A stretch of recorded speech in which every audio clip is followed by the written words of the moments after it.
กเรียนทั้งหมดอัญชลี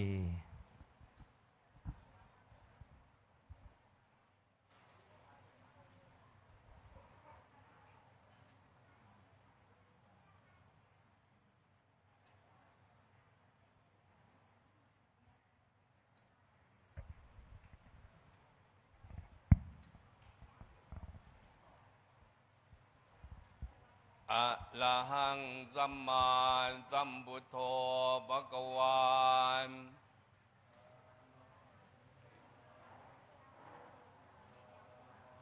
พุทธังภควันตังอภิวาเทมิ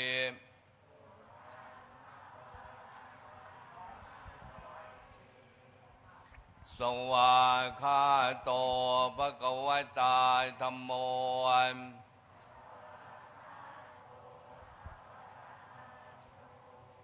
ธัมมังนัมมัสสา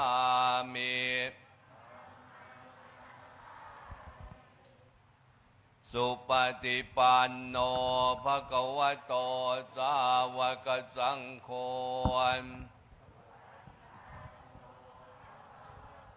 สาวกสังโฆสังฆังนัมมามิสังฆังนะมามินะโมตัสสะภะคะวะโตอะระหะโตสัมมาสัมพุทธัสสะนะโมตัสสะภะคะวะโตอะระหะโตสัมมาสัมพุทธัสสะนะโมตัสสะภะคะวะโตอะระหะโตสัมมาสัมพุทธัสสะขอกราบนิมนต์พระเดชพระคุณนั่งที่เก้าอี้ก่อนครับเดี๋ยวต่อไ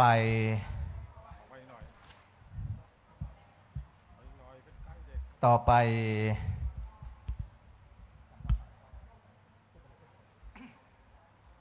คุณคณิตสุวรรณ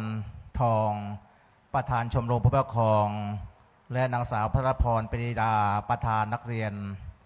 จะได้เปิดกรวยถวายพระพรทั้งหมดยืนขึ้น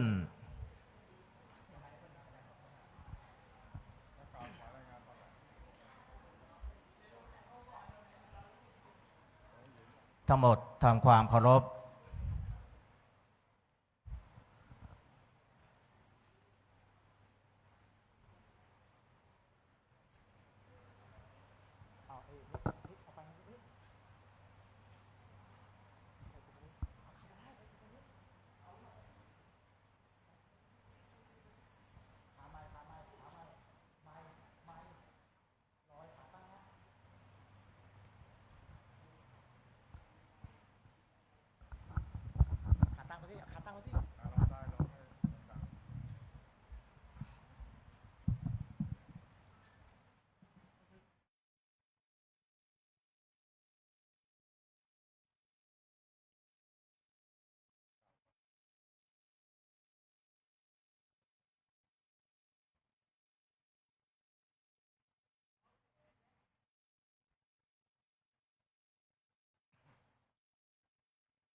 ข้าพระพุทธเจ้า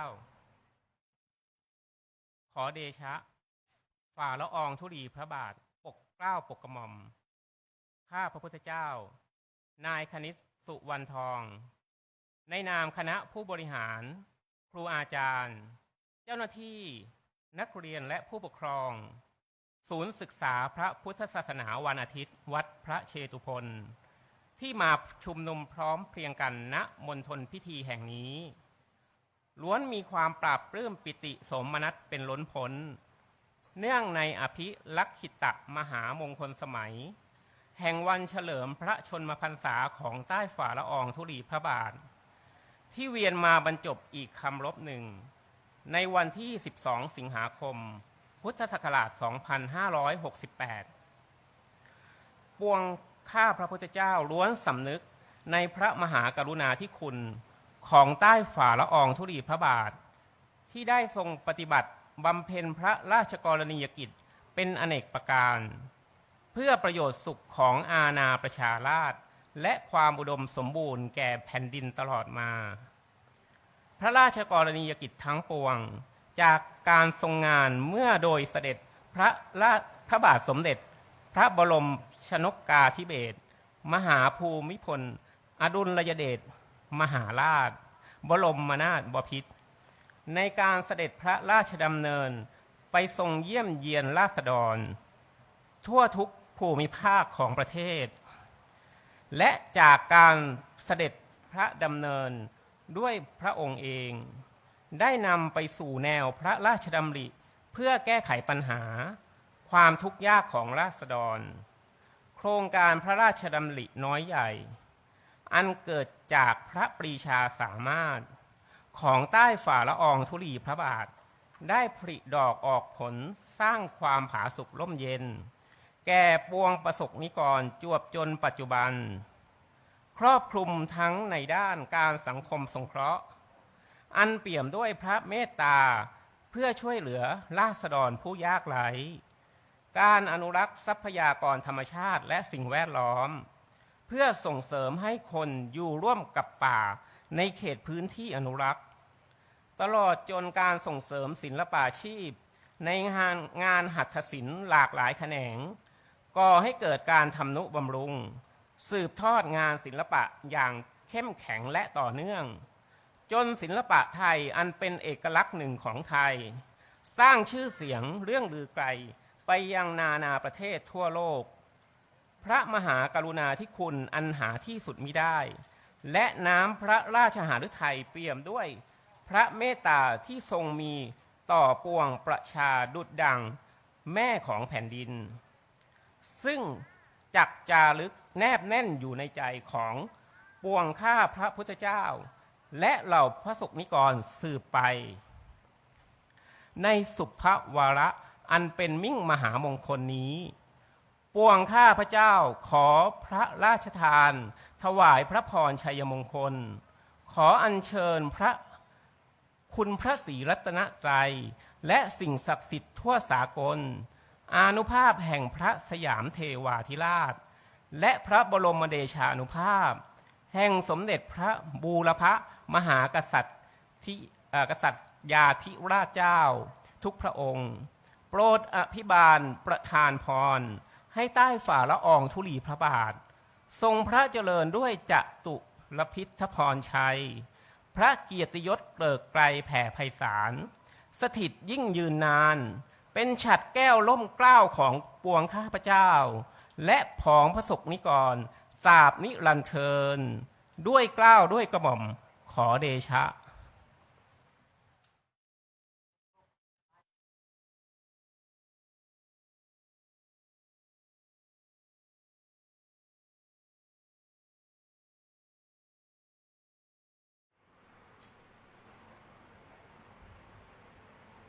ทั้งหมดทำความเคารพ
ทั้งหมดทำความเคารพ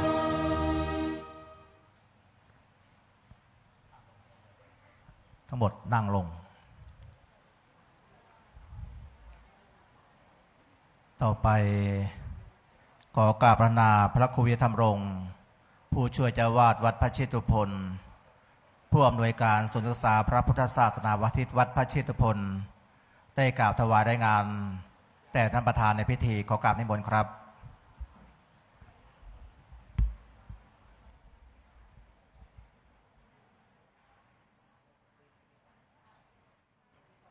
กราบเรียนพระเดชพระคุณพระเทพวชิรานุสิทธิ์ประธานฝ่ายศึกษาสงเคราะห์ที่เคารพกระผมพระครูวิริยะธรรมรงค์ในนามผู้อำนวยการศูนย์ศึกษาพระพุทธศาสนาวาทิตวัดพระเชตุพนและประธานจัดงานพร้อมคณะกรรมการจัดกิจกรรมวันแม่แห่งชาติประจำปีการศึกษา 2568 พระเถรานุเถระคณะครูนักเรียนและผู้ปกครองที่มาพร้อมกันในบริเวณพิธีแห่งนี้รู้สึกเป็นเกียรติและมีความยินดีเป็นอย่างยิ่ง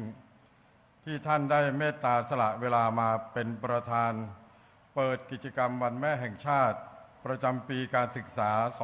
2568 ในวันนี้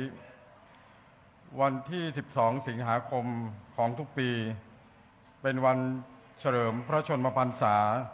สมเด็จพระนางเจ้าสิริกิติ์พระบรมราชินีนาถ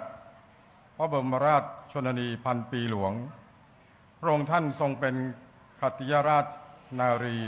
ผู้ทรงไว้ซึ่งพระราชคุณูปการอันยิ่งใหญ่ต่อประเทศชาติและอาณาประชาราษฎร์พระราชกรณียกิจนานับประการที่ทรงปฏิบัติบำเพ็ญตลอดมาล้วนมีผลต่อการยกระดับฐานะความเป็นอยู่ของประสบกนิกรให้ดีขึ้นทรงพระกรุณาส่งเสริมศิลปาชีพและอนุรักษ์ศิลปวัฒนธรรมพื้นบ้านให้สืบทอดและดำรงอยู่คู่ชาติไทยทรงช่วยพัฒนาสังคมให้เจริญก้าวหน้าทั้งด้านเศรษฐกิจการศึกษาการสาธารณสุขและสิ่งแวดล้อมทรงรับสมาคมและมูลนิธิต่างๆเป็นจำนวนมากไว้ในพระบรมราชินูปถัมภ์และพระราชทานพระราชทรัพย์ส่วนพระองค์สนับสนุนกิจการขององค์กรการกุศลต่างๆเป็นนิจส่งผลให้ประสบกนิกรแห่งราชอาณาจักรไทยมีความเป็นอยู่ดีขึ้นทั่วหน้าณมหามงคลวโรกาสนี้เราต่างสำนึกในพระมหากรุณาธิคุณของพระองค์ท่านจึงจัดกิจกรรมเพื่อเทิดพระเกียรติพระองค์ท่านโดยมีวัตถุประสงค์ดังนี้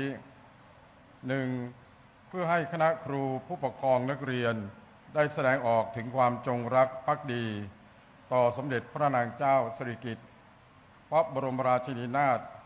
พระบรมราชชนนีพันปีหลวง 2. เพื่อให้ลูกได้สำนึกตระหนักซาบซึ้งมีความกตัญญูในพระคุณของแม่ 3. เพื่อเสริมสร้างปลูกฝังจิตสำนึกที่ดีให้กับนักเรียนให้ดำเนินการจัดกิจกรรมดังนี้ 1. กิจกรรมเทิดพระเกียรติสมเด็จพระนางเจ้าสิริกิติ์พระบรมราชินีนาถพระบรมราชชนนีพันปีหลวงกิจกรรมการแสดงของนักเรียนได้แก่โขนลำไทยดนตรีไทยและขับร้องพิธีแสดงความกตัญญูกตเวทีเพื่อให้ลูกหลานทั้งหลาย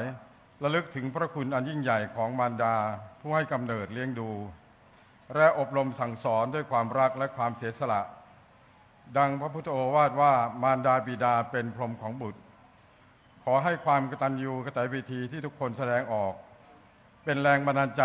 ให้เราตั้งมั่นทำความดีพูดดีคิดดีเพื่อความสุขของครอบครัวความเจริญของบ้านเมืองและเพื่อความร่มเย็นเป็นสุขของสังคมไทยบัดนี้ได้เวลาอันเป็นมงคลฤกษ์แล้วขอกราบอาราธนาท่านประธานในพิธีกล่าวเปิดกิจกรรมวันแม่แห่งชาติประจำปีการศึกษา 2568 สืบต่อไปขอกราบอาราธนาด้วยความเคารพครับ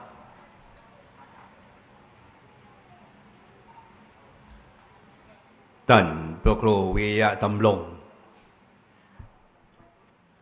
คณาจารย์เจ้าหน้าที่ ผู้บริหาร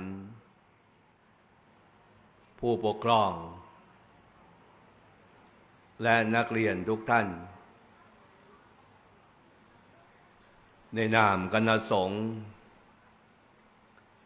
วัดพระเชตุพน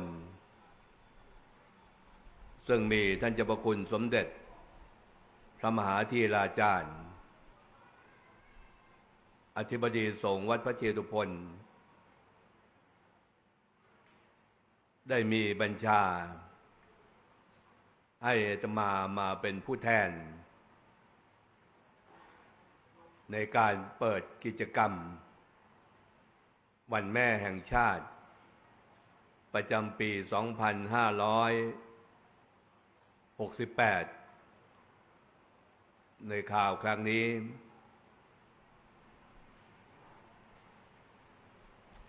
สมเด็จพระนางเจ้าพระบรมราชินีนาถ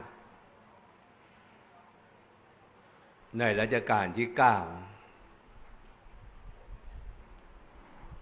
ท่านได้สร้างคุณงามความดีคุณประโยชน์ให้กับประเทศชาติให้กับพระพุทธศาสนาให้กับประชาชนนานับประการเรียกว่าไม่มีผู้หญิงคนใดเทียบเท่ากับพระองค์ท่านได้พระองค์ท่านได้สร้างโครงการไว้มหาศาลอาตมาจะยกไว้เฉพาะยกข้อหนึ่งข้อแรกกันนะคือเมื่อปี 2511 ถ้าจำไม่ผิดพระบาทสมเด็จพระเจ้าอยู่หัวรัชกาลที่ 9 และสมเด็จพระนางเจ้าพระบรมราชินีในรัชกาลที่ 9 ได้เสด็จมาที่วัดพระเชตุพนมาทอดพระป่ามูลนิธิทุนพระพุทธยอดฟ้าในพระบรมราชูปถัมภ์ในข่าวครั้งนั้นทั้งสองพระองค์ได้บริจาคเงินส่วนพระองค์ในจำนวน 11,000 กว่าบาทถ้าอาตมาจำไม่ผิดนะเมื่อปี 2511 และหลังจากนั้นมาทางคณะกรรมการมูลนิธิทุนพระพุทธยอดฟ้าในพระบรมราชูปถัมภ์ได้เอาเงินส่วนนี้ไปฝากธนาคารและทำให้มูลนิธิทุนพระพุทธยอดฟ้านั้นมีผลมีกำไรมากขึ้นจนถึงปัจจุบันนี้ที่วัดพระเชตุพนมีความงดงามเช่นนี้ก็โดยอาศัยบุญบารมีของพระองค์ท่านด้วยอาศัยเงินของมูลนิธิทุนพระพุทธยอดฟ้าในพระบรมราชูปถัมภ์นักเรียนจะเป็นศูนย์ศึกษาพุทธศาสนาวันอาทิตย์โรงเรียนศูนย์พระอภิธรรมโรงเรียนธรรมศึกษาที่ได้รับทุนการศึกษาของวัดพระเชตุพนทั้งหมดก็คือเงินจากดอกผลของมูลนิธิทุนพระพุทธยอดฟ้าเรียกว่าคนละครึ่งถ้ามีการมอบทุนการศึกษา100 บาทก็วัดพระเชตุพนก็50 บาทมูลนิธิทุนพระพุทธยอดฟ้าก็50 บาท ถ้าจะบูรณะปฏิสังขรณ์พระอารามก็คนละครึ่งเช่นเดียวกันก็คือวัดพระเจตุพนครึ่งหนึ่งมูลนิธิทุนพระพุทธยอดฟ้าครึ่งหนึ่งเพราะฉะนั้นนี่คือด้วยบุญบารมีของพระบาทสมเด็จพระเจ้าอยู่หัวแล้วก็สมเด็จพระนางเจ้าพระบรมราชินีรัชกาลที่9และพระราชินีในรัชกาลที่9ที่ได้ท่าน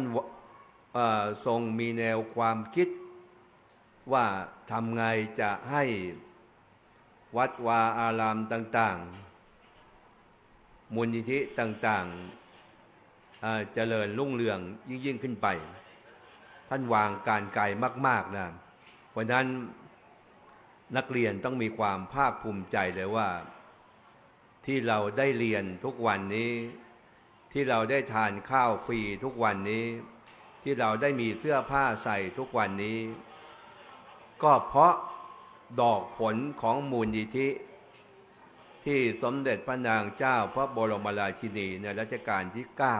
9ได้บริจาคเงินในช่วงเมื่อปี 2511 เป็นจำนวนเงิน10,000 กว่าบาทถ้าจำไม่ผิดนะ10,000 กว่าบาท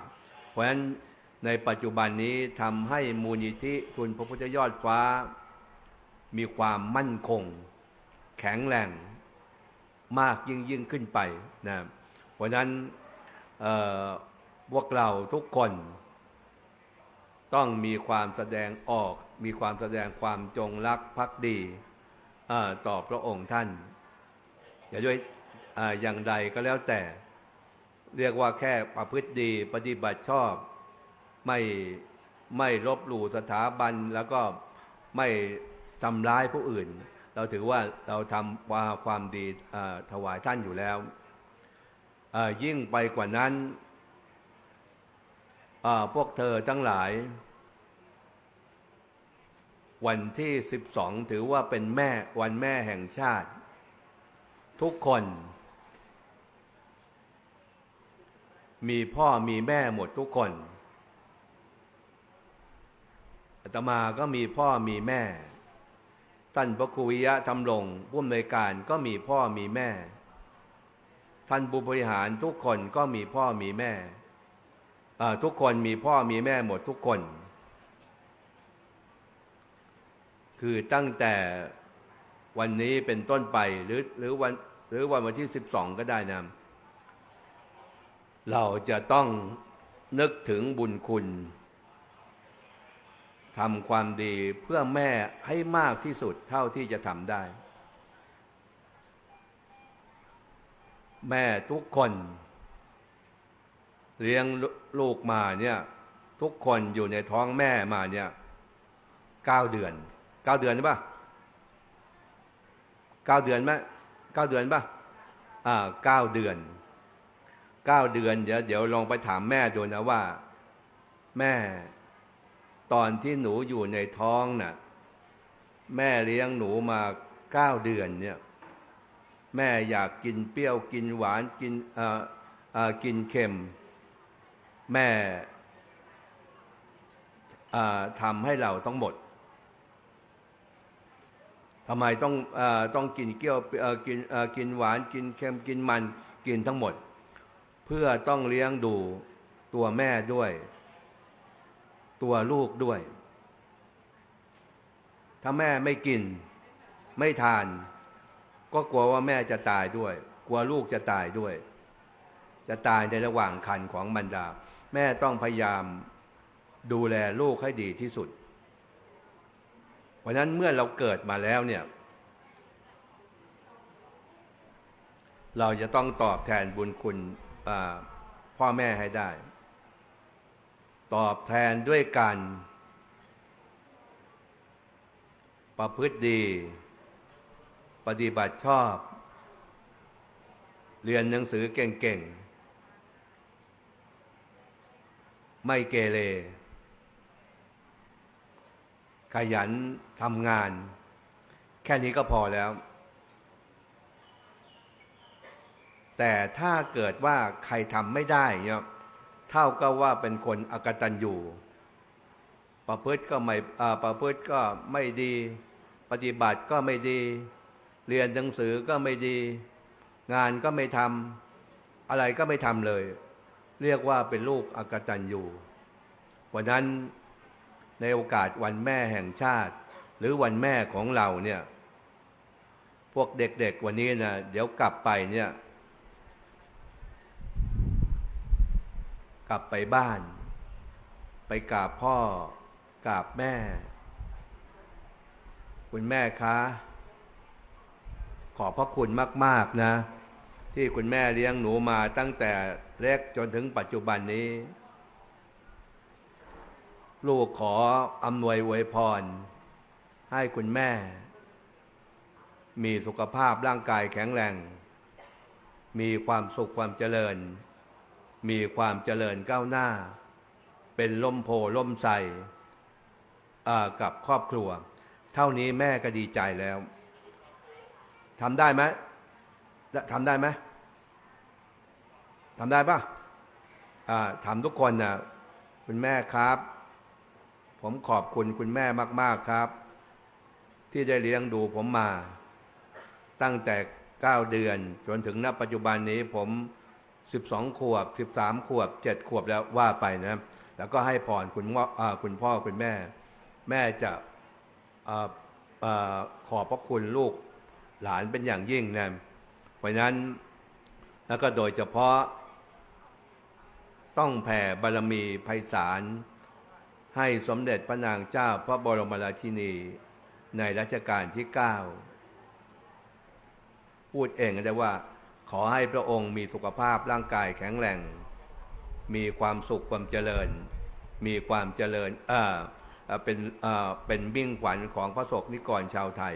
พูดเป็นภาษาไทยไม่ต้องเป็นราชาศัพท์ก็ได้นะขอให้พระองค์มีสุขภาพร่างกายแข็งแรงมีความสุขความเจริญยิ่งขึ้นไปเท่านี้มันก็จะเป็นพลังของแผ่นดินเป็นที่ชื่นชมอนุโมทนาสาธุนะในนามคณะสงฆ์วัดพระเจตุพนอาตมาต้องขออนุโมทนาขอบคุณท่านพระครูวิยะธรรมรงค์ผู้อำนวยการศูนย์ศึกษาพุทธศาสนาวันอาทิตย์คณาจารย์เจ้าหน้าที่แล้วก็ผู้ปกครองและนักเรียนทุกท่านที่ให้ความเมตตาต่อคณะสงฆ์วัดพระเจตุพนให้ความเมตตาต่อคณะครูบาอาจารย์ได้ส่งลูกหลานมาเรียนที่วัดพระเจตุพนถ้าท่านผู้ปกครองไม่ส่งลูกหลานมาเรียนที่วัดพระเจตุพนไม่ส่งใครมาเรียนเลยท่านลองคิดดูว่าท่านพระครูวิยะธรรมรงค์จะสอนใครท่านพระครูประหลัดณัฐพลจะสอนใครพระสงฆ์จะไปสอนใครวันท่านผู้ปกครองนี่เนี่ยเป็นกำลังใจที่สำคัญที่สุดที่ส่งลูกหลานของท่านให้มาศึกษาที่ศูนย์ศึกษาพุทธศาสนาวันอาทิตย์วัดพระเจตุพนโดยที่ว่าคณะสงฆ์ทุกรูปอาจารย์ทุกรูปทุกท่านเนี่ยมีความตั้งมั่น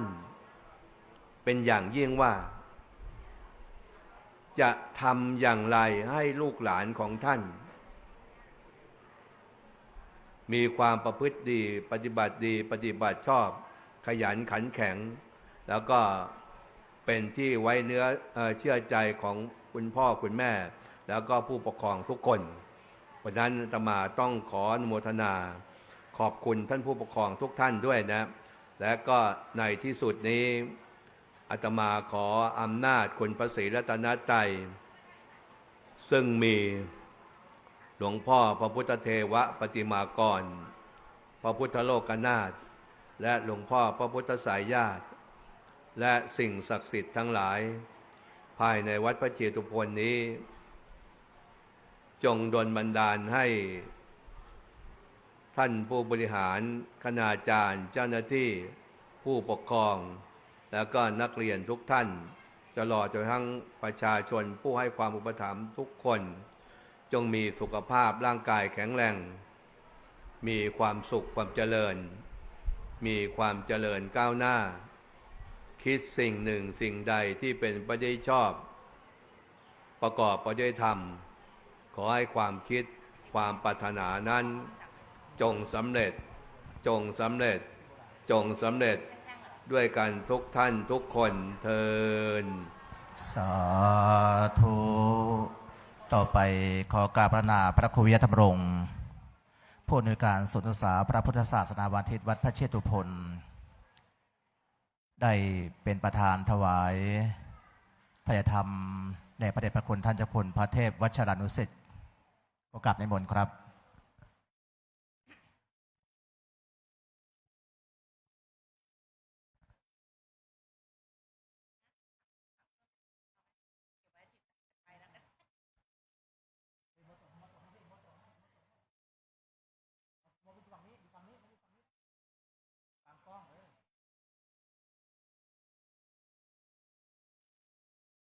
นักเรียนพนมมือไว้ลูกนะถือว่าท่านประธานท่านเป็นตัวแทนของเรา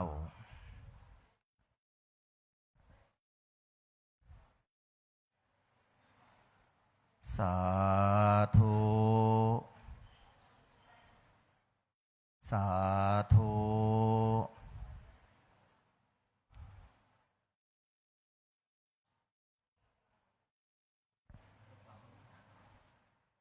ครับต้องขอกราบขอบพระคุณในเมตตาของพระเดชพระคุณท่านเจ้าคุณพระเทพวัชรานุสิทธิ์ที่ในเมตตามาเป็นประธานเปิดงานวันนี้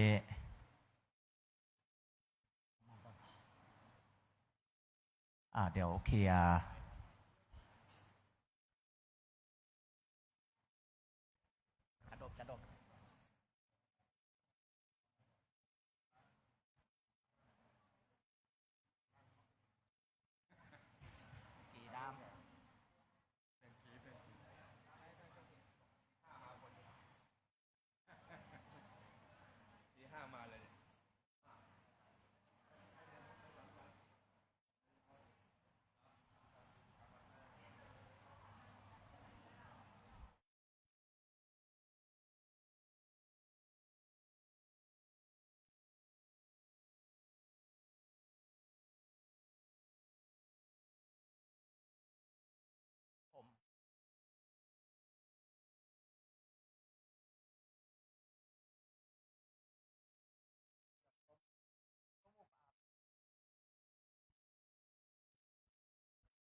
เดี๋ยวเรา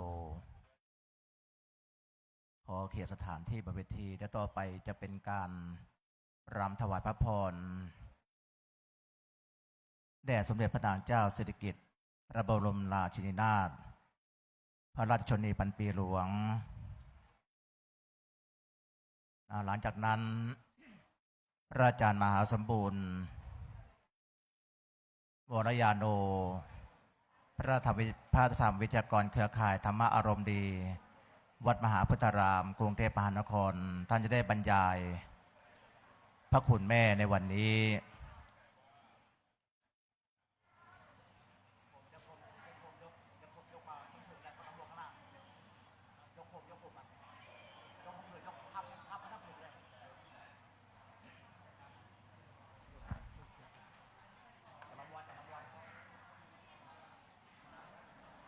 สำหรับการแสดงชุดลำอวยพรลำถวายพระพรประกอบด้วยเด็กหญิงบุญยิสาศรีนวลเด็กหญิงพิชยธิดาเจียรวนันท์เด็กหญิงกัญญภักดิ์เถาทิพย์เด็กหญิงอิสรีอินทศรเด็กหญิงพิมพรอินทนาคาเด็กหญิงสุภัสราสายแสง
โลก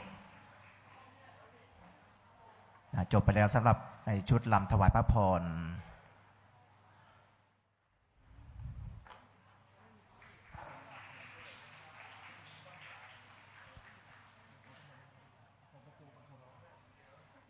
เดี๋ยวขอเคลียร์เวทีอีก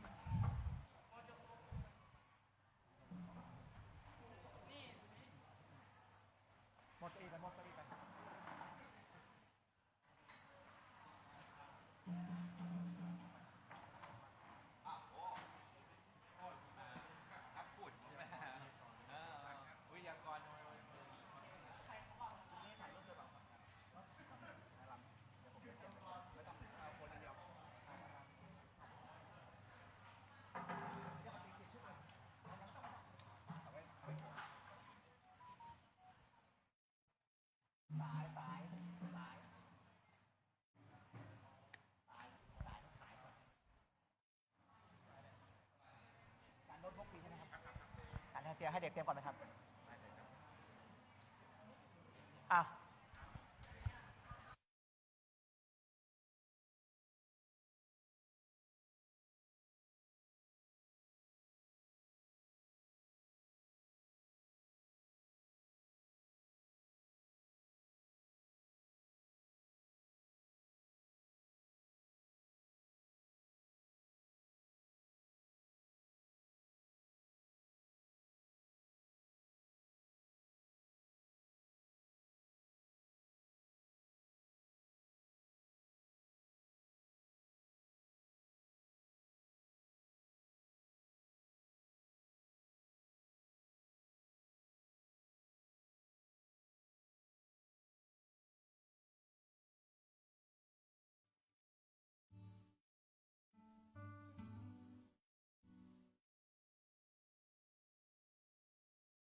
ขอกราบพระนาพระมหาสมบูรณ์วรยาโนพระธรรมวิชากรเครือข่ายธรรมอารมณ์ดีวัดมหาพัฒรามกรุงเทพขอกราบนิมนต์ครับเพื่อบรรยายพระคุณแม่กับต้องเรียนศูนย์ศึกษาพระพุทธศาสนาบพิตรวัดพระเชตุพน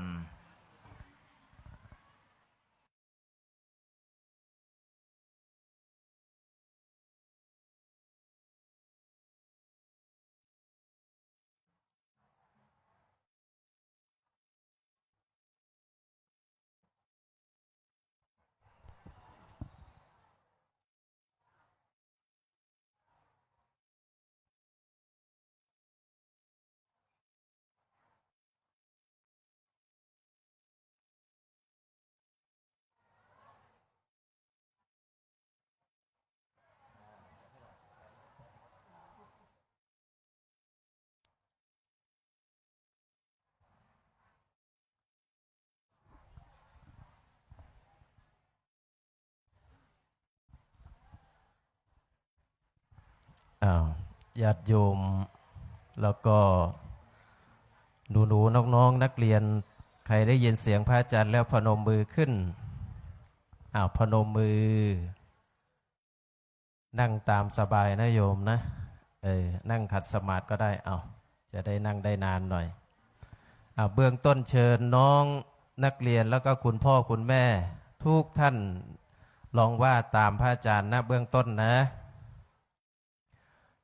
จิตดีเป็นคนเสียงไม่ดังเลยเอาใหม่จิตดีเป็นคน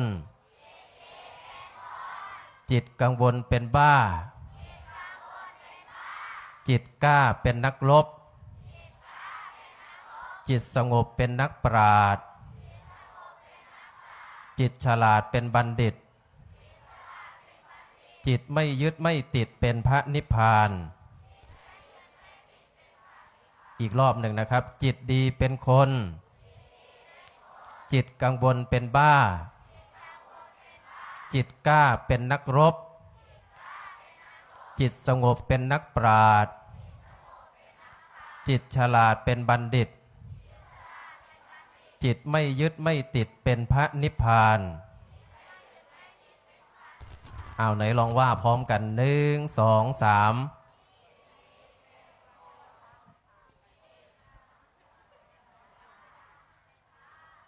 จบแล้วเหรอลูกให้ไปตั้ง6 บรรทัดว่าได้บรรทัดเดียวเอางี้แล้วกันเอาคนที่นั่งตัวงอที่สุดตรงหมดเลยนั่นเอาใครที่นั่งไม่ตรงแถวแล้วกันนะเมื่อเช้านี้พระอาจารย์พระครูท่านจัดแถวไว้ให้แล้วตอนนี้ใครนั่งไม่ตรงแถวเดี๋ยวขอเรียนเชิญเจริญพรได้มานั่งข้างหน้า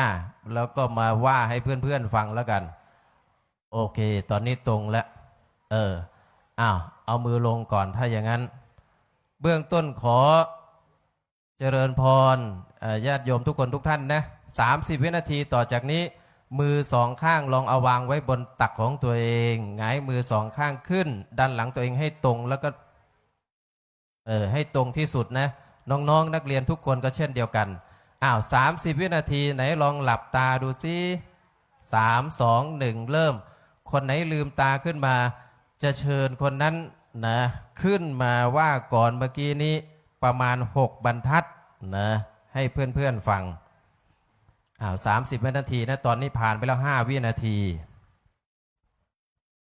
หลังตรงดีมากนึกถึงใบหน้าของตัวเองให้ชัดเจนที่สุด15 วินาทีผ่านไปแล้ว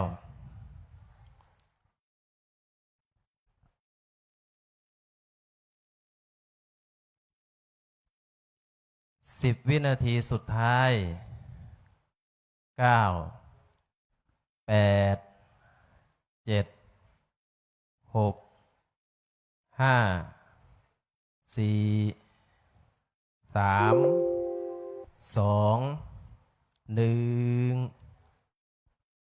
0ญาติโยมนั่งหลังตรงยืดตัวขึ้นแล้วก็ลืมตาขึ้นมา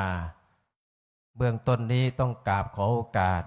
หลวงพ่อพระครูวิยะธรรมรงค์ผู้อำนวยการศูนย์ศึกษาพระพุทธศาสนาวัดพระเชตุพนผู้ช่วยเจ้าวาดวัดพระเชตุพนหรือวัดโพพระเถรานุเถระทุกรูปแล้วก็ขอธรรมสวัสดีไปยังผู้ปกครองของน้องนักเรียนศูนย์ศึกษาพุทธศาสนาวันอาทิตย์วัดพระเชตุพนหรือว่าวัดโพญาติโยมทุกคนทุกท่านนั่งหลังตรงเบื้องต้นนี้มองมาข้างหน้านี้ก่อนที่ตมาเมื่อกี้ว่าไม่ได้แต่ตอนนี้เชื่อว่าทุกคนทำได้นะเมื่อกี้ให้คาถาไป6 บรรทัดว่าได้บรรทัดครึ่งนะเหลืออยู่4 บรรทัดครึ่งว่าไม่ได้เพราะฉะนั้นมองมาที่ตมานี่กี่นิ้วนับพร้อมกันอีกรอบหนึ่งกี่นิ้วครับโอ้เยี่ยมมากเท่าไหร่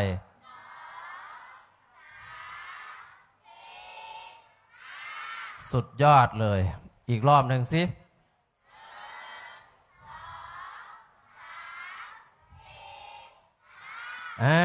ต่อไปนิ้วโป้งกับนิ้วก้อยนับเป็น6ไหนลองนับพร้อมกันไม่ใช่1แล้ว6แล้วลูก6 8 9 10อีกรอบหนึ่งนะ6 7 8 9 10เชื่อพระอาจารย์เชื่อว่าญาติโยมแล้วก็น้องๆนักเรียนนี่จำได้ไหนลองยกมือขึ้นมาแบบนี้2 ข้างเสมอไหล่แบบนี้เลยญาติโยมด้วยอยากให้ลูกดีทำดีให้ลูกดูคุณแม่ยกมือขึ้นมานั่งขัดสมาธิได้นะต่อจากนี้พระอาจารย์ขออนุญาตเป็นคนนับแล้วกันแล้วก็ญาติโยมทุกคนทุกท่านรวมถึงน้องๆนักเรียนลงมือปฏิบัติแค่ยกนิ้วตามจำนวนตัวเลขที่พระอาจารย์จะนับดูซิว่าระหว่างคุณพ่อคุณแม่แล้วก็น้องๆนักเรียนใครจะทำถูกบ้างพร้อมเริ่ม2 ข้างเลยโยมซ้ายและขวาไปพร้อมกัน2 3 4 5 6 อย่าเพิ่งไปเปลี่ยนของพระโยม ไม่ใช่อย่างนี้นี่พระยังไม่ไปเลยเปลี่ยนของพระแล้ว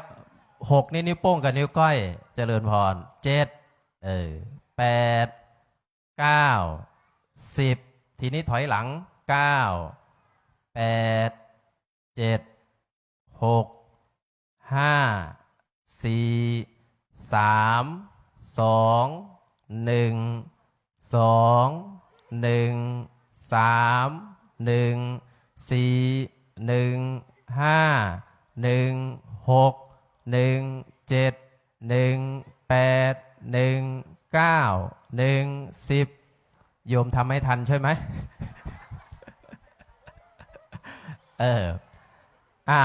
สาเหตุที่ทำไม่ทันเพราะว่าอาตมานับปกติหรือว่านับเร็วขึ้นไปเรื่อยๆเร็วขึ้นไปเรื่อยๆเพราะฉะนั้นวิธีการที่จะทำให้ทันอาตมาต้องนับปกติหรือนับช้าลงหรือเร็วขึ้นเรื่อยๆช้าลงถ้าอย่างนั้นไหนลองวิธีช้าลงหน่อยทั้งหมดยกมือขึ้นมาทีนี้จะลองแบบช้าๆดูซิว่าจะดีหรือไม่ดีใครนั่งหลังงอหรือไม่ตรงเดี๋ยวเนี่ยก่อน6บรรทัดหรือคาถา6บรรทัดนั้นจะเชิญมาด้านหน้าเริ่มนะทีนี้ช้าๆนะพร้อมนะเตรียมจดจ่อโยมสองข้างเลยคุณแม่แบบนี้เลยจ้ะสาธุนะพร้อมทีนี้ช้าๆนะพร้อม1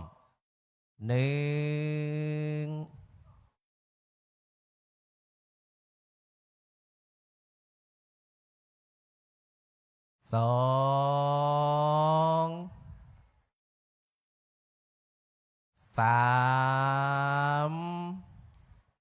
3ก็พอละหลายเอามือลง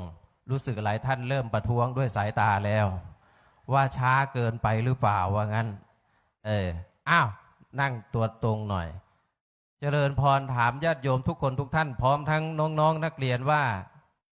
ชีวิตนี้ถ้ามันเร็วเกินไปนี่ดีไหมโยมไม่ดีแล้วถ้ามันช้าเกินไปดีไหมถ้าช้าเกินไปต้วมเตี้ยมตุ้มเตี้ยมก็ไม่ดีสิถ้ามากเกินไปดีไหมแล้วถ้าน้อยเกินไปดีไหมยกตัวอย่างให้เห็นสมมุติว่าในแต่ละวันเนี่ยเราทานอาหาร3 มื้อก็จริงแต่ว่าเราทานอาหารที่มีรสชาติเค็มเกินไปจะส่งผลดีต่อสุขภาพเราไหมครับเราจะกลายเป็นโรคอะไรครับไตโรคไตจะถามหาเพราะมันเยอะเกินไปโยมเปลี่ยนจากเค็มเป็นหวานสมมุติว่าเราทานหวานน้อย100%ติดต่อกัน3 เดือนขึ้นไปจะส่งผลดีต่อสุขภาพเราไหมไม่ดีเราจะกลายเป็นโรคอะไรครับเบาหวานนั่นญาติโยมก็เริ่มเข้าใจธรรมะแล้วและถ้ามันน้อยเกินไปปกติชีวิตเราทานข้าววันละ3 มื้อเช้ากลางวันเย็นแต่บอกว่าเปลี่ยนใหม่แล้วต่อจากนี้จะทานข้าววันละ3 ช้อนพกช้อนมาเอง1 2 3แล้วก็โยนช้อนทิ้งเลยไม่ทานเลยทั้งวันร่างกายเราจะได้รับสารอาหารเพียงพอไหมครับไม่พอเพราะมันน้อยเกินไปเพราะฉะนั้นอะไรที่มากเกินก็ไม่ดีน้อยเกินก็ไม่ดีเร็วเกินก็ไม่ดีช้าเกินก็ไม่ดีถามน้องๆนักเรียนศูนย์ศึกษาพุทธศาสนาวันอาทิตย์เพราะว่าน่าจะเคยเรียนเกี่ยวกับพุทธประวัติมาแล้วครั้งหนึ่งก่อนที่องค์สมเด็จพระสัมมาสัมพุทธเจ้าจะตรัสรู้พระองค์ไปทรมานทุกขกิริยาผอมแห้งแรงน้อยหนังหุ้มกระดูกเลยจนมีตัวเขียวๆถามพวกเราหน่อยว่าตัวเขียวๆเหมือนกระเป๋าเราเนี่ยคือตัวอะไรครับเดอะฮักเหรอครับเราไปเรียนที่ไหนมาเนี่ยตัวอะไรนะตัวเขียวๆพระอะไรเอ่ยพระติ๊กตอกติ๊กตอกติ๊กตอกไม่ใช่พระอาจารย์นะครับพระอะไรเอ่ยพระแก้วมรกตอยู่ข้างๆนี่จ้ะไม่ใช่พระแก้วมรกตพระอะไรเอ่ยติ๊กพระ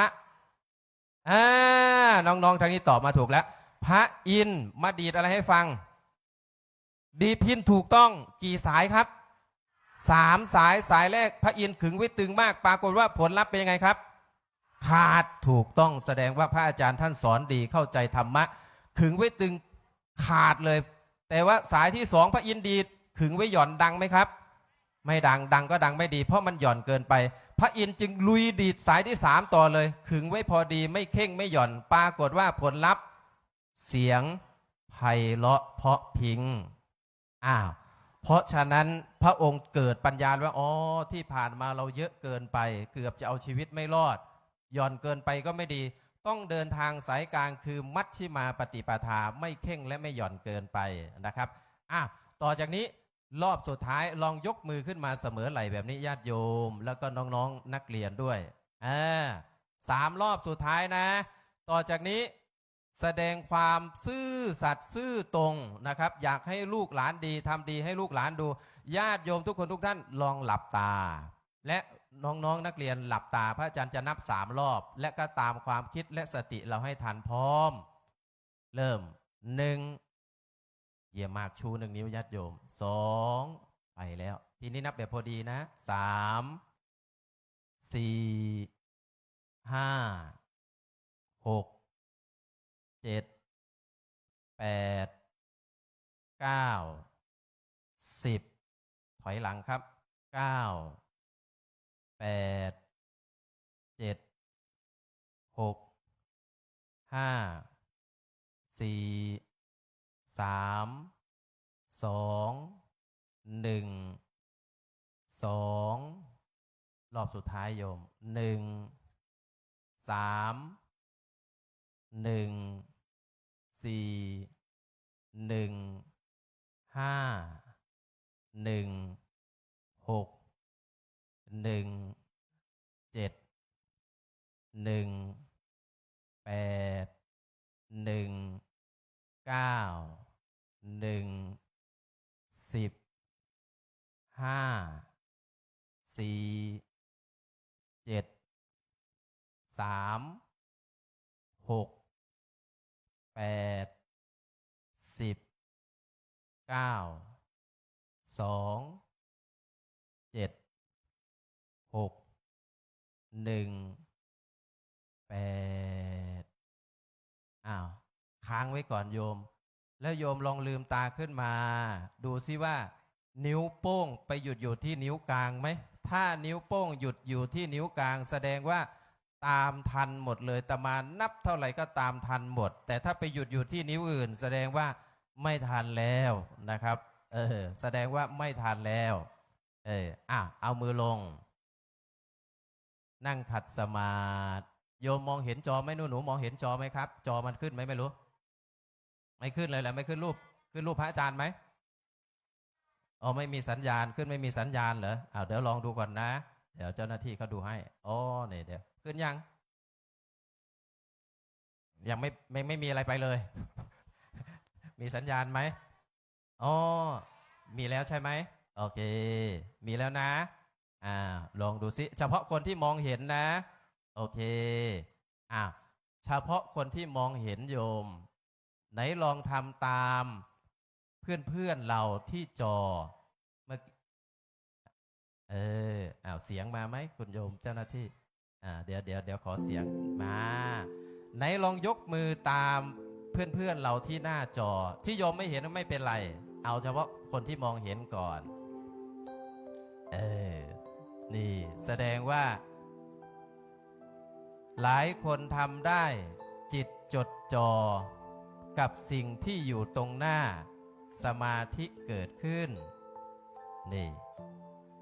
ลองดูนะ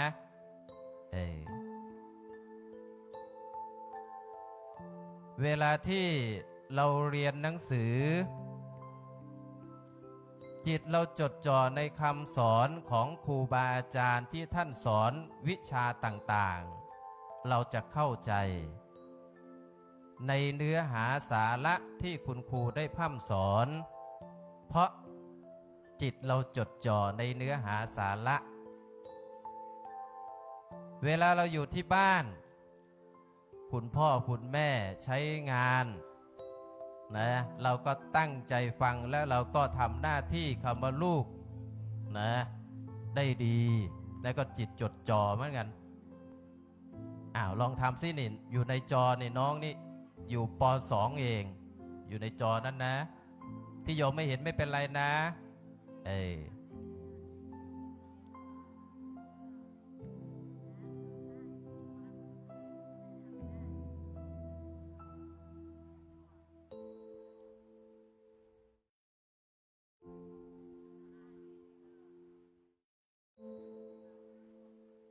ไหนลองยกมือตาม คนที่มองเห็นเนาะนั่นแหละ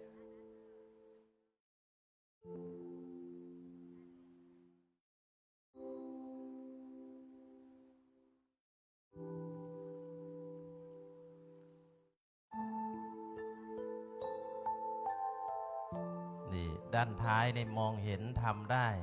ดูซิใครมองเห็นด้านท้ายๆน้องๆศูนย์ศึกษาพุทธศาสนาวันอาทิตย์วัดพระเชตุพนนะวันนี้หลายคนตั้งใจมาเพื่อทำกิจกรรมบูชาพระคุณแม่เนื่องในวันแม่แห่งชาติและแม่หลายคนก็ตั้งใจมาร่วมกิจกรรมกับลูก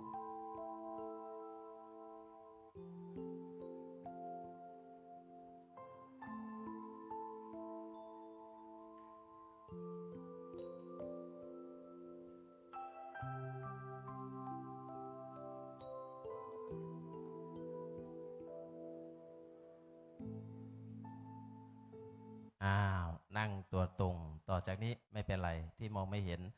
มือสองข้างลองวางบนหัวเข่าดูคุณโยมแล้วก็น้องๆนักเรียนด้วยนะจดจ่อจิตจดจ่อต่อจากนี้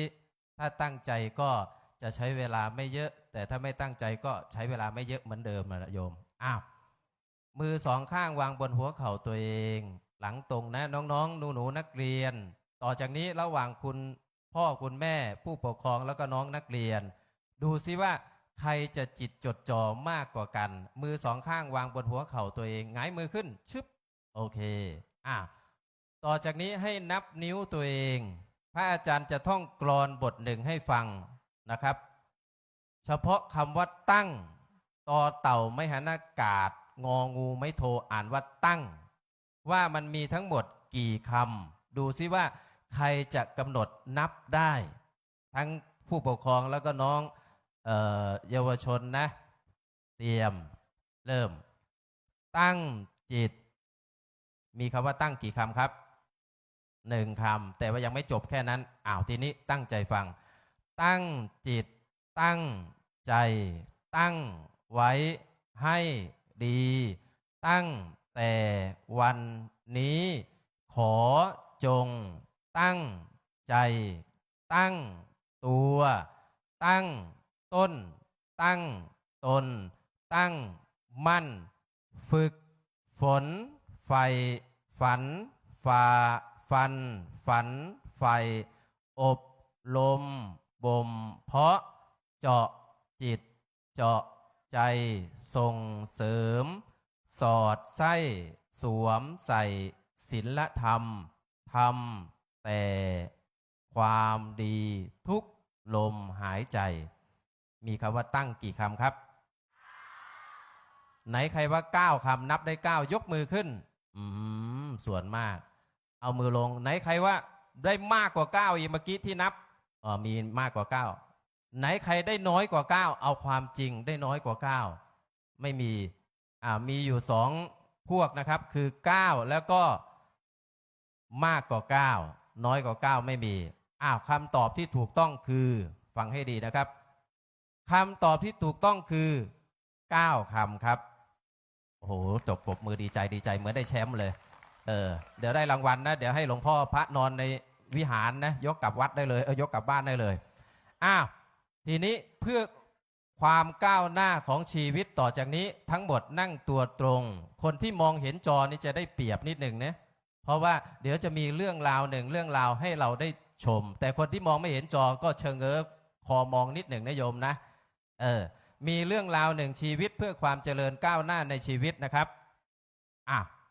หลังตรงแล้วก็มองมาข้างหน้าจบเรื่องนี้เดี๋ยวเราจะได้มอบดอกมะลิให้กับคุณแม่เด็กๆมามองดูได้ไม่ไปโรงเรียนหรอ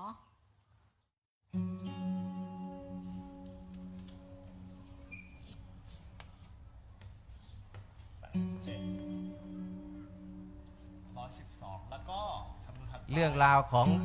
คุณครูท่านหนึ่งสุธีจำนวนต่อไปเป็นอะไรครับ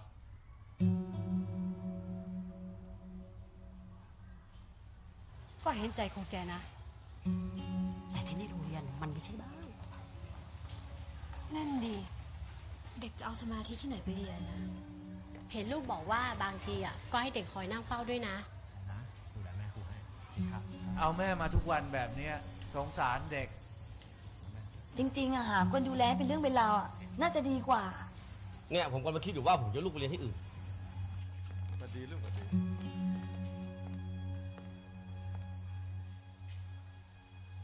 ครูประจักษ์ผมขอคุยด้วยหน่อย ครับ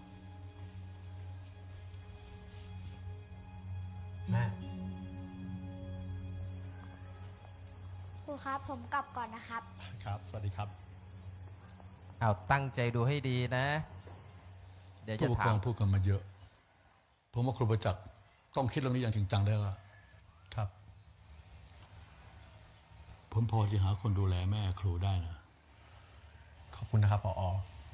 แต่แม่ของผมให้คนอื่นดูแลแทนไม่ได้ เอาเป็นว่า แม่ สักครู่นะครับ แม่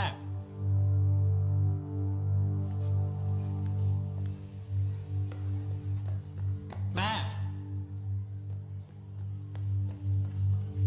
แม่ แม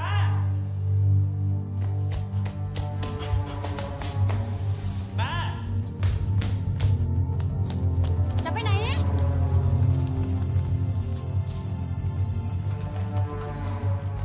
แม่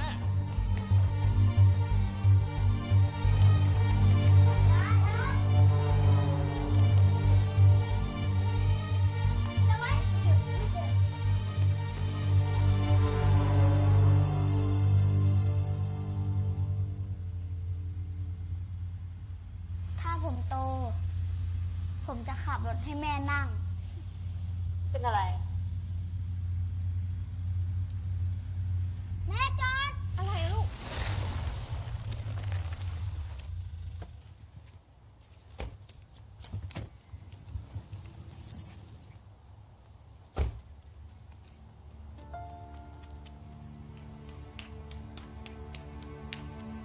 ยาย จะไปไหนครับ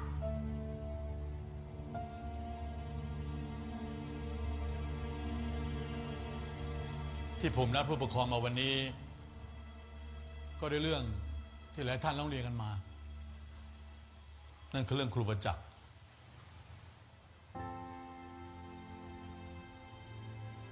แม่ แม่ แม่ของครูประจักษ์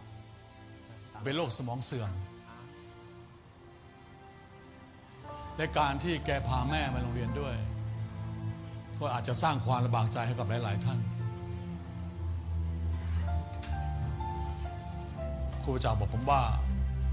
แกมีแม่อยู่คนเดียว และแม่แกก็มีแกคนเดียว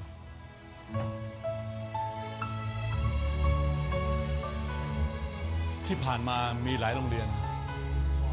ต้องการครูประจักษ์ไปสอน แต่แกก็ปฏิเสธเพราะอยากอยู่ใกล้แม่ ครูประจักษ์มักพูดเสมอว่า แม่คือผู้ให้ชีวิต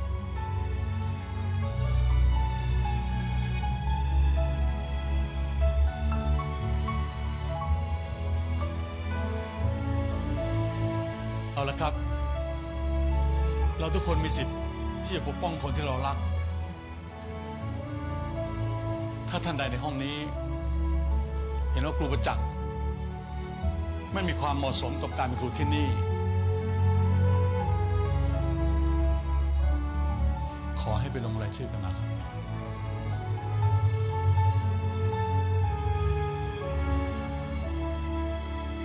แม่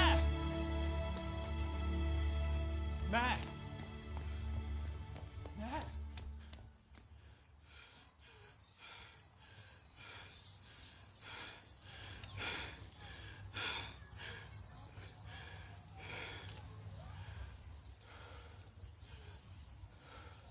ไม่ไปโรงเรียนเหรอ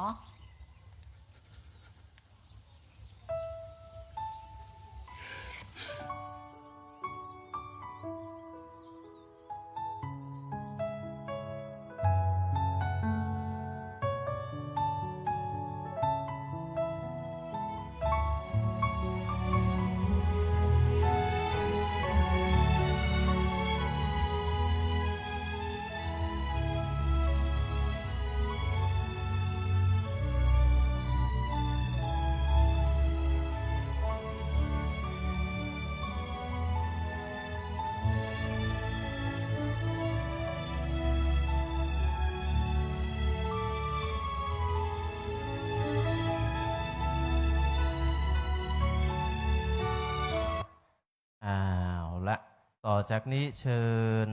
น้องๆนักเรียนแล้วก็คุณพ่อคุณแม่นั่งหันหน้าเข้าหากันหน่อยคู่ใครก็คู่คนนั้นเชิญครับไม่มีอะไรแล้วนะหน้าจอไม่มีอะไรแล้ว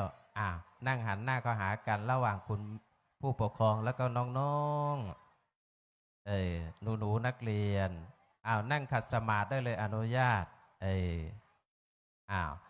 เสร็จแล้วมือสองข้างเอามือไปจับกันไว้ก่อนเดี๋ยวก่อนที่จะได้มอบดอกมะลินะเอามือจับมือแม่ไว้คุณแม่ก็จับมือลูกไว้เสร็จแล้วเชิญทุกคนคู่ใดที่หลับตาลงก่อนขอให้พบกับความสุขความสงบแห่งใจก่อนไหนคุณแม่ลองหลับตาสิอยากให้ลูกดีทำดีให้ลูกดูวันนี้วันแม่แห่งชาติลองนั่งเรียบร้อยต่อหน้าคุณแม่ลูกๆก็เช่นเดียวกันนะลองนั่งเรียบร้อยนะแล้วก็หลังตรงนะดูซิว่าคู่ใดที่จะนั่งอยู่ได้ยาวนานที่สุดเสร็จแล้วตั้งใจฟังพระอาจารย์ทุกคำพูดต่อจากนี้นะหลังตรงเสร็จแล้วหลับตาลงนะเดี๋ยวขอความสงบที่อยู่ร่วมกันหลับตาจับมือคุณแม่ไว้จับมือผู้ปกครองไว้ใครที่ไม่มีผู้ปกครองมาก็เดี๋ยวมีคณะคุณครูนะผู้ปกครองไปเป็นคุณแม่ให้วันนี้หลับตาคนไหนที่นั่งหลับตาไปแล้วตั้งใจฟังพระอาจารย์ทุกคำพูดนะต่อจากนี้วันนี้พวกเราทุกคนถือว่าโชคดีมากโชคดีอย่างแรกคือโชคดีที่เรายังมีลมหายใจเมื่อมีลมก็มีเรื่องราวที่จะต้องทำหลายๆเรื่องโดยเฉพาะคนที่นั่งอยู่ตรงหน้าไม่ว่าจะเป็นคุณแม่หรือลูกก็ทำหน้าที่ของกันและกันแม่ก็ทำหน้าที่ของคุณแม่ทุกเช้าแม่ทำให้เราดูนั่นคือออกไปทำงานเพื่อหาเงินส่งเราเรียนหนังสือลูกทุกคนก็ทำหน้าที่ของคำว่าลูกทุกเช้าเราก็ก้าวออกจากบ้านไปพร้อมๆกันนั่นคือไปทำหน้าที่ของนักเรียนตั้งใจเรียนหนังสือทีนี้ทุกคนลองตั้งใจฟังนะหลายปีผ่านมานี้หลายคนก็ได้ทำหน้าที่ของตัวเองในแต่ละวันคุณพ่อก็ไปทำหน้าที่ของคุณพ่อแม่ก็ทำหน้าที่ของคุณแม่ลูกก็ทำหน้าที่ของลูกซึ่งหลายคนภาระหน้าที่ก็แตกต่างกันในช่วงกลางวันในต่างคนต่างทำหน้าที่สะสมหลายเรื่องราวที่มากระทบใจในแต่ละวันกับเจ้านายการขายของหรือการวิ่งแท็กซี่บางวันก็ไม่ได้อาจจะเกิดอาการเครียดหงุดหงิดหลายสิ่งหลายอย่างลูกๆเรียนหนังสือบางวิชาไม่เข้าใจมีเพื่อนแกล้งบ้างไม่พอใจเพื่อนบ้างนะกลับบ้านไปหลายคนก็อาจจะนำเรื่องราวที่ไปรับรู้ภายนอกมาทำให้เรื่องราวระหว่างภายในคือความรักภายในครอบครัวของเราเนี่ยมันเริ่มห่างหลายคนเอาเรื่องราวภายนอกมาใช้ภายในครอบครัวทำให้สถาบันครอบครัวความรักของพ่อแม่ลูกมันเริ่มห่างลูกๆหลายคนเก็บอาการที่ไม่พึงพอใจจากข้างนอกหรือคุณพ่อคุณแม่หลายท่านเก็บอาการที่ไม่พึงพอใจอยู่ข้างนอกมาใช้ภายในครอบครัวและคำว่ารักคำว่าอบอุ่นคำว่าแช่มชื่นมันก็เลยหายไปเพราะฉะนั้นเราทุกคนลองนั่งทบทวนนะว่าชีวิตนี้เนี่ยกี่ครั้งแล้วที่เราเผลอสติชั่ววูบพูดว่าลูกไปทำให้ลูกต้องเสียใจเพราะเราเอาเรื่องราวภายนอกมาใช้ภายในครอบครัวกับคนที่อยู่ตรงหน้าตอนที่เราจับมืออยู่ตรงนี้ คือแก้วตาดวงใจของเราหรือลูกหลายคนก็เช่นเดียวกันกี่ครั้งแล้วที่เราเล่นเกมมากเกินไปกี่ครั้งแล้วที่เราหงุดหงิดจากเรื่องภายนอกแล้วก็มาทำให้คนที่อยู่ตรงหน้าคือพ่อกับแม่ต้องเสียใจเพราะพฤติกรรมด้านลบของเราลองถามตัวเองนะว่ากี่ครั้งแล้วในชีวิตนี้ที่เราเอาแต่ใจตัวเองทำให้พ่อแม่ต้องเสียน้ำตาเพราะพฤติกรรมด้านลบของเราลองจับมือน้อยๆเนี่ยเราจะรู้ได้เลยว่ามันกี่ครั้งแล้วคนที่นั่งอยู่ตรงหน้าเนี่ยคือพระอรหันต์ของลูกคือพระพรหมของลูกพ่อแม่ที่นั่งอยู่ตรงหน้าคุณธรรมที่พ่อแม่มีให้เห็นอุ้มไม่หนักรักไม่ลวงห่วงไม่เลิกเบิกไม่คิดผิดไม่แค้นและสามารถตายแทนลูกได้9 เดือนที่อยู่ในท้องไม่เคยบ่นสักคำว่าหนักมีแต่ทนุถนอมสิ่งไหนที่คิดว่ามันไม่เป็นประโยชน์กับร่างกายช่วงนั้นแม่จะยอมอดเพื่อให้ลูกที่อยู่ในครรภ์น่ะสบายเพราะฉะนั้น9 เดือนที่อุ้มท้องมาเนี่ยไม่เคยบ่นสักคำนะว่าหนักอุ้มไม่หนักรักไม่ลวงหลายคนวันนี้โตเป็นหนุ่มเป็นสาวแล้วแสวงหารักภายนอกมีการมอบดอกกุหลาบให้ในวันสำคัญต่างๆหรือส่งข้อความบอกรักแต่คนที่นั่งอยู่ตรงหน้านี้หลายคนอาจจะลืมไปโดยเฉพาะน้องๆนักเรียนที่เริ่มโตเป็นหนุ่มเป็นสาวความรักแท้ที่เราอาจจะมองไม่เห็นรักแท้เราได้มาตั้งแต่วันที่เราลืมตาดูโลกก็คือคนที่อยู่ตรงหน้าคือแม่ของเราคือพ่อของเราอุ้มไม่หนักรักไม่ลวงห่วงไม่เลิกวันนี้อาจจะโตเป็นหนุ่มเป็นสาวพ่อแม่เขาก็ยังเป็นห่วงอยู่กลับบ้านไม่ตรงเวลานี่ก็โทรหาแล้วโทรหาคุณครูว่าลูกเมื่อไรจะกลับมาเนี่ยโทรตามแล้วเห็นไหมเป็นห่วงไม่เลิกเบิกไม่คิดตั้งแต่วันนั้นจนถึงวันนี้ไม่รู้ว่าใช้เงินหมดกี่แสนกี่ล้านแล้วไม่เคยคิดดอกคิดต้นคิดอย่างเดียวคืออยากให้ลูกเป็นคนที่ดีในสังคมไม่เอาเปรียบคนอื่นไม่เอารัดเอาเปรียบอยากให้พึ่งพาตัวเองได้นั่นแหละเขาไม่เคยคิดดอกคิดต้นเห็นไหมคิดแต่ให้ลูกเนี่ยเป็นคนดีผิดไม่แค้นไม่มีพ่อแม่คนไหนแจ้งความจับลูกตัวเองถ้าลูกไม่เลวจริงๆและสุดท้ายสามารถตายแทนลูกได้ก็คือคนที่อยู่ตรงหน้าทีนี้อยากให้น้องๆเยาวชนนะในวันที่เราเหนื่อยเนี่ยคนที่อยู่ตรงหน้าเขาเป็นกำลังใจให้เราในวันที่เราประสบความสำเร็จ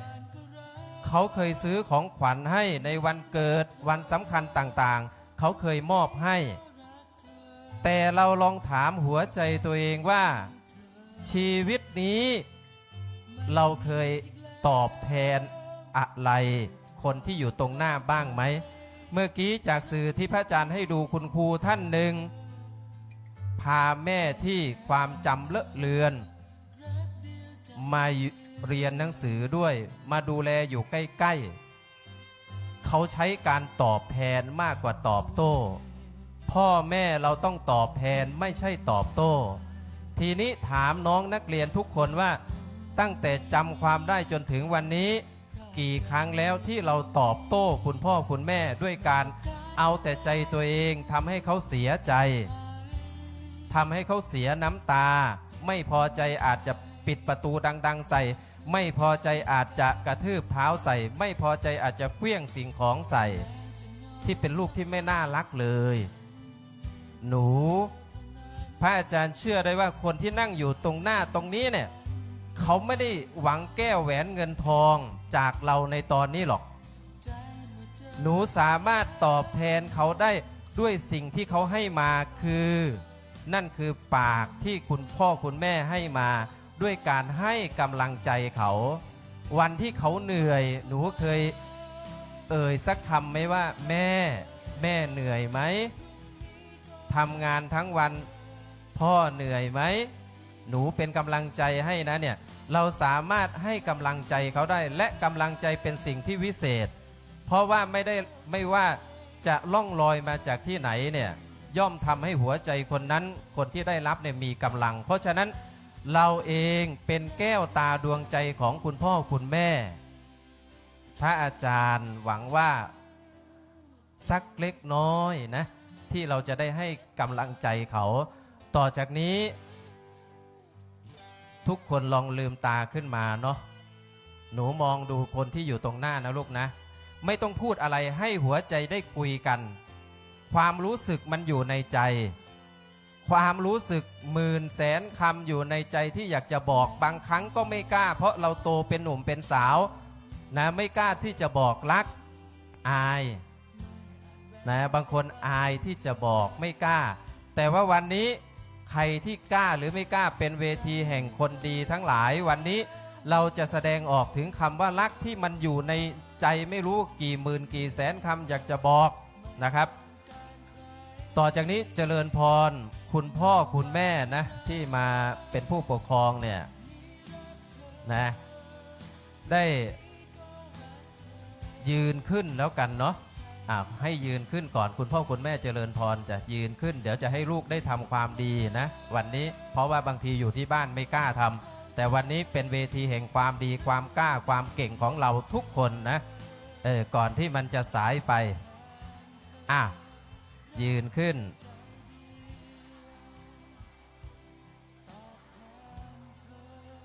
แล้วก็ลูกๆทุกคนนะลูกๆทุกคนนั่งคุกเข่าขึ้นนะต่อหน้าคุณพ่อคุณแม่ก่อนที่จะได้ยื่นดอกกุหลาบให้ดอกมะลินะให้ลูกทุกคนพนมมือขึ้นเอาดอกมะลิพวงดอกมะไลอะไรพนมมือไว้ด้วยพนมมือนะพนมมือลูกๆทุกคนว่าตามพระอาจารย์อุ้มไม่หนักลักไม่ลวงห่วงไม่เลิกเบิกไม่คิดผิดไม่แค้นสามารถตายแทนลูกได้อีกรอบหนึ่งนะครับอุ้มไม่หนักลักไม่ลวงห่วงไม่เลิกเบิกไม่คิดผิดไม่แค้นสามารถตายแทนลูกได้ต่อจากนี้หนูน้องนักเรียนทั้งหลายค่อยยื่นดอกมะลิดอกน้อยนี้ให้กับแม่พวงมาลัยใครมียื่นให้แม่เสร็จแล้วเชิญน้องนักเรียนทั้งหลายก้มกราบไปที่เท้าของคุณพ่อคุณแม่กราบที่เท้านะครับไม่ใช่ที่พื้นไม่ได้เลี้ยงเรามากราบให้ถึงเลยไม่ต้องแบมือลูกกราบไปที่เท้าของพ่อและแม่ที่มาเป็นผู้ปกครองในวันนี้สองเท้านี่แหละที่ทุกวันทำให้เราดูก้าวออกไปจากบ้านทุกเช้าไม่ว่าฝนจะตกแดดจะออกร้อนแม่ก้าวออกไปเพื่อหาเงินมาส่งเสียเราเรียนเสื้อผ้าอาภรณ์รองเท้าทุกสิ่งทุกอย่างล้วนมาจากน้ำพักน้ำแรงของเขาเพราะฉะนั้นหนูดูเขาเป็นแบบอย่างเอากราบไปที่เท้านะลูกนะอย่ากราบที่ผมลูกผมไม่ได้เลี้ยงเรามาแต่สองเท้านี่แหละที่ก้าวออกไปจากบ้านทุกวันในทุกวันต้องก้าวออกไปหาให้เรากราบลงไปนะเสร็จแล้วแม่ค่อยๆก้มตัวลงไปเจริญพรคุณแม่ก้มตัวลงไปเลยแล้วก็นั่งนะครับนั่งลงไปที่พื้นนั่งคุกเข่าก็ได้แล้วก็ค่อยๆดึงลูกแก้วตาดวงใจนี้มากอดในอ้อมกอดใครอยากจะกอดเลยมีเวลาน้อยใครอยากจะขอโทษเลยใครอยากจะหอมแก้มเปิดโอกาสให้ทำความดีต่อหน้าพระต่อหน้าสิ่งศักดิ์สิทธิ์ทั้งหลายนะใครอยากจะขอโทษใครอยากจะกอดใครอยากให้กำลังใจนะใครที่เป็นเด็กดื้อบอกกับแม่สัญญากับคุณแม่ว่าต่อจากนี้หนูจะเป็นเด็กดีแม่อยากเห็นเรายิ้มแย้มแจ่มใสอยากเห็นลูกหัวเราะแต่หลายครั้งบางครั้งลูกก็หัวร้อนให้แม่เห็นต่อจากนี้ให้สัญญาแม่เลยว่าต่อจากนี้หนูจะเป็นเด็กดีจะสร้างรอยยิ้มให้กับแม่ อ้าวกอดนะให้เวลา1 นาที หรือจนกว่าจะจบบทเพลงนี้แล้วก็จะจบเวลาบรรยายแล้วใครมีดอกมะลิใครมีพวงมาลัยกอดเลยใครอยากให้กำลังใจคุณพ่อคุณแม่กอดลูกด้วยนะเป็นโอกาสพิเศษแล้วที่เราได้มาทำกิจกรรมร่วมกันนะหลายคนก็ตั้งใจเรียนเป็นแก้วตาดวงใจแต่ว่าหลายคนก็อาจจะทำให้พ่อแม่เจ็บช้ำน้ำใจมานานวันนี้ก็ถือโอกาสขอโทษด้วยแล้วกันนะกราบขอโทษติดดอกมะลิให้คุณแม่ด้วยลูกติดให้คุณแม่ด้วยนะแล้วก็เป็นลูกที่ดีตอบแทนซะแต่วันนี้แหละนะเพราะว่าในท้ายที่สุดแล้วเนี่ยนะครับที่สุดแห่งความเสียดายก็คือพ่อแม่ คุณพ่อคุณแม่ตายไม่ได้ตอบแทนพระคุณนะ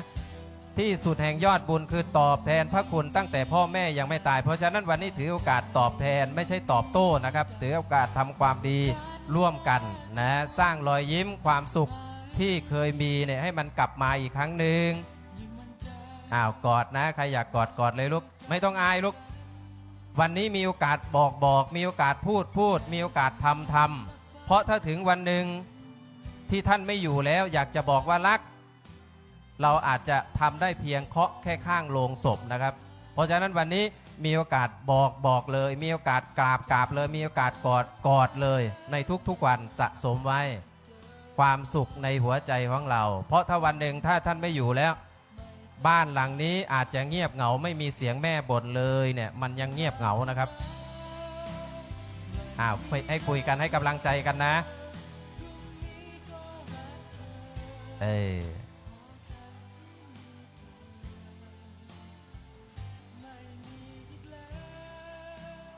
อาละพอสมควรเนาะ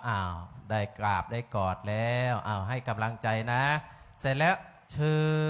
ญทุกท่านหันหน้ามาได้ใครจะอยู่ในอ้อมกอดของแม่ก็ได้อยู่ในอ้อมกอดของแม่ก็ได้เอาเลยนะวันแม่ทั้งทีเนาะโอ้วันนี้ชื่นใจนะครับเอานะเดี๋ยวจะได้รับพรจากพระอาจารย์นะครับแล้วก็จะได้ทำกิจกรรมต่อไปนะ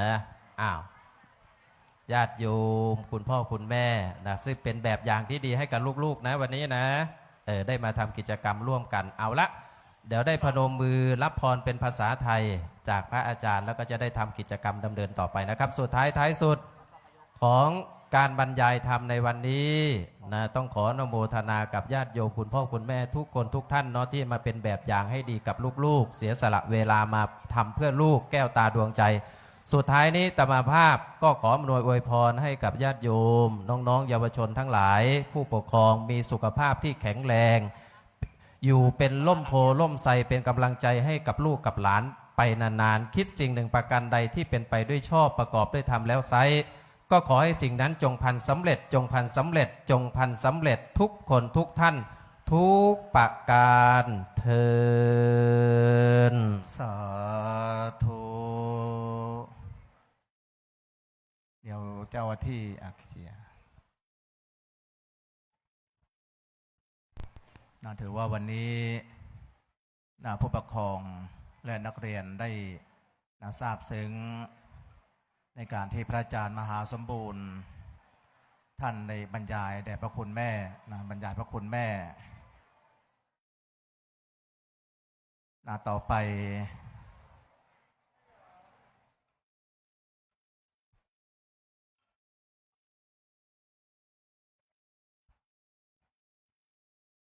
ขอเชิญตัวแทน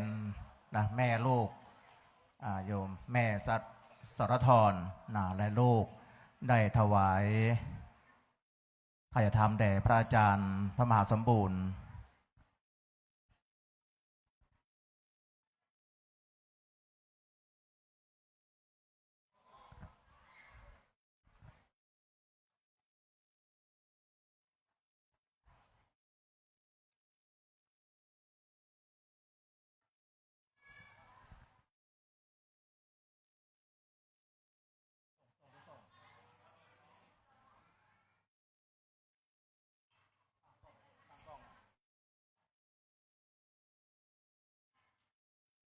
โยมเดี๋ยวก็ถือว่าตัวแทนของเราพนมมือโยมนะเราเรียกว่าอนุโมทนาบุญด้วยกันสาธุ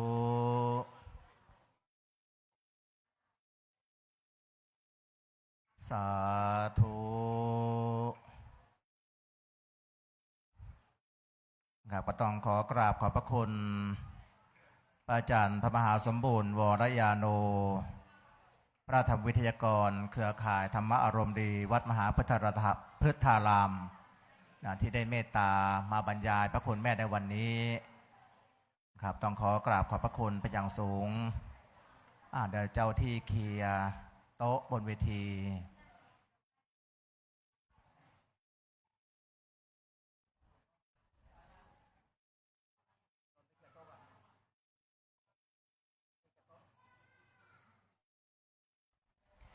สำหรับนักเรียนนาฏศิลป์ชุดที่2ฟ้อนโคมล้านนาซึ่งเป็นนาฏศิลป์เด็กโตนำมาพร้อมที่เวที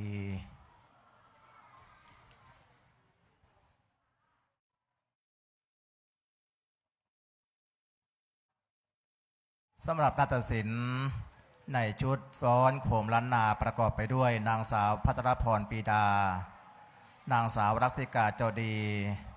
เด็กหญิงศิคารินเลี้ยงวงเด็กหญิงพิรมลปรีดานางสาวชิดนุชาดำรงภาคเพียรนางสาวไอริสารัตนชิตวานิชเด็กหญิงบุญยิสาศรีนวลและนางสาวพุทธิพรสมสมัยตอนนี้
สำหรับในการแสดงชุด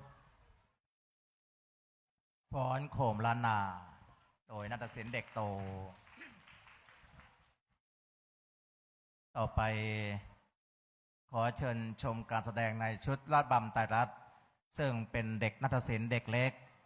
ซึ่งประกอบไปด้วยเด็กหญิงพอสูเด็กหญิงละวิภานรภูมิพิสุทธิ์เด็กหญิงสิริการพอขุนทศเด็กหญิงกัญญาพรศรีหาภาคเด็กหญิงณดาเปือนและเด็กหญิงณทพัฒน์คำวังขอเชิญรับชมณบัดนี้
จบไปแล้วสำหรับในชุดระบำดอกบัว ต่อไปขอเชิญชมการแสดงในชุดระบำดอกบัวนะเมื่อกี้เป็นชุดระบำไตรลัดนะต่อไปก็ขอเชิญชมในชุดระบำดอกบัวเป็นนาฏศิลป์เด็กเล็กขอเชิญรับชมณบัดนี้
จบไปแล้วสำหรับในชุดระบำดอกบัว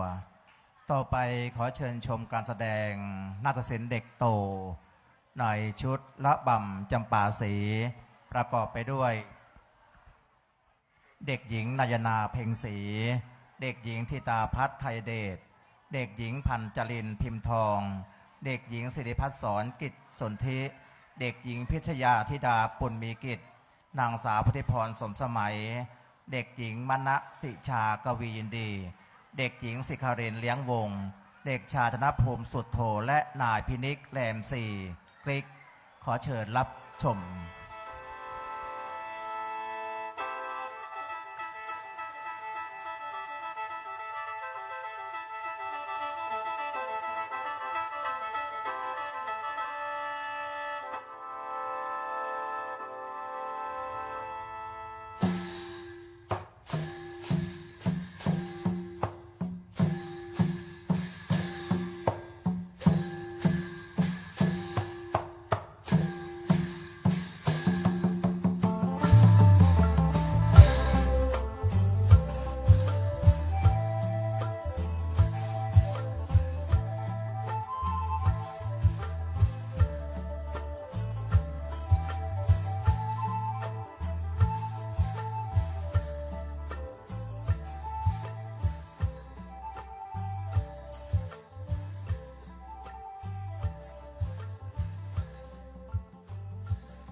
จบไปแล้วนะชุด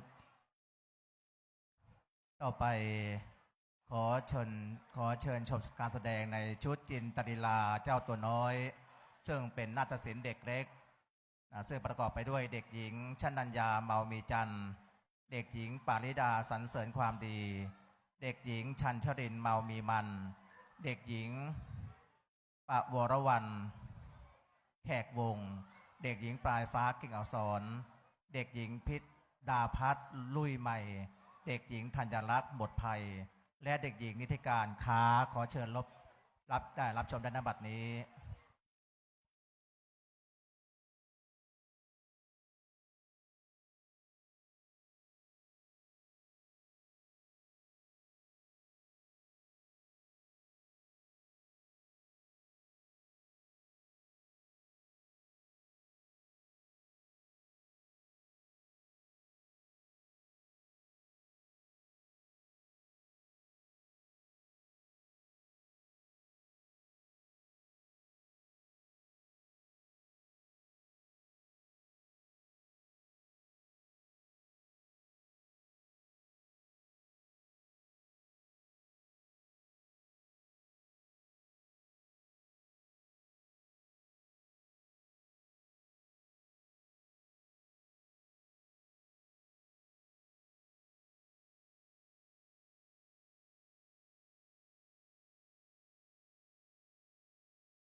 จบไปแล้วสำหรับในชุด จินตลิลาเจ้าตัวน้อย ต่อไปขอเชิญชมการแสดงนาฏศิลป์ชุดสุดท้ายสำหรับเป็นนาฏศิลป์เด็กโตในชุดระบำตาลีกีปัดออกยอเกตปาหัง ซึ่งประกอบไปด้วยนางสาวพัทรพรปีดา นางสาวลักษิกาจอดี นางสาวชิดนุชาดำรงภาคเพียร เด็กหญิงพระมนปรีดา นางสาวไอริสารัตน์ชิตวานิช เด็กหญิงพิชธิดาปุ่นมีกิจ เด็กชายธนภูมิสุดโท และนายพินิก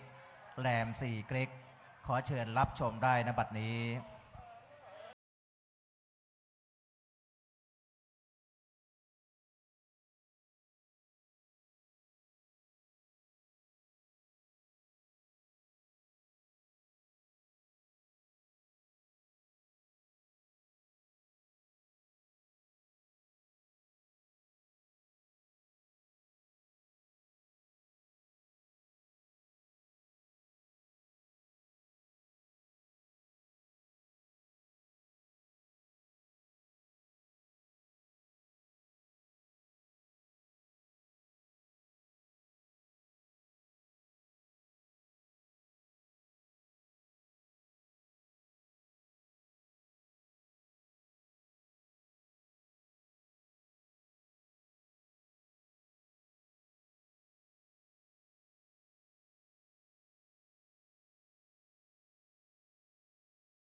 ซึ่งเป็นนาฏศิลป์เด็กโต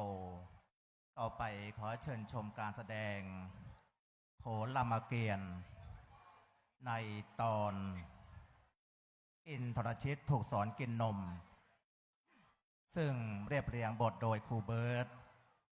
ควบคุมการแสดงคณะครูสอนโขนศูนย์ศึกษาพระพุทธศาสนาวัดพระเชตุพนกำกับการแสดงโดยอาจารย์แม่สุดสงวนทองมาขอเชิญอาจารย์แม่ยกมือปรบมือให้อาจารย์แม่นะลูกและผู้ช่วยศาสตราจารย์ดร.จุลชาติอัญรัญญนาคผู้เชี่ยวชาญด้านนาฏศิลป์โขนไทยและวันนี้ศูนย์ศึกษาพระพุทธศาสนาวัดพระเชตุพนก็ขอต้อนรับท่านผอ.กำพลโรงเรียนพัทยานวิทยาอำเภอนครชัยศรีจังหวัดนครปฐมและท่านรองผู้ในการทั้ง3ท่านต่อไปขอเชิญรับชมการแสดงในโขนรามเกียรติ์ชุดศึกอินทรชิตตอนอินทรชิตถูกสอนกินนมได้ณบัดนี้สวัสดีครับสวัสดีครับขอเสียงปรบมือนะครับผมก็ยังไม่ได้แสดงอะไรเลยปรบมือกันก่อนละถือว่าเป็นการเรียกน้ำย่อยนะครับก่อนที่เราจะชมโขนวันนี้เรามีต้องเรียกว่าเป็นการแสดงเบิกโรงที่เรานำมาวันนี้เป็นการแสดงระบำครับระบำบางท่านอาจจะระบำอะไรระบำชาวเกาะหรือเปล่าไม่ใช่นะฮะวันนี้เราจะมาในรูปแบบระบำมาตรฐานระบำมาตรฐานบางท่านหมายความว่าอย่างไรระบำมาตรฐาน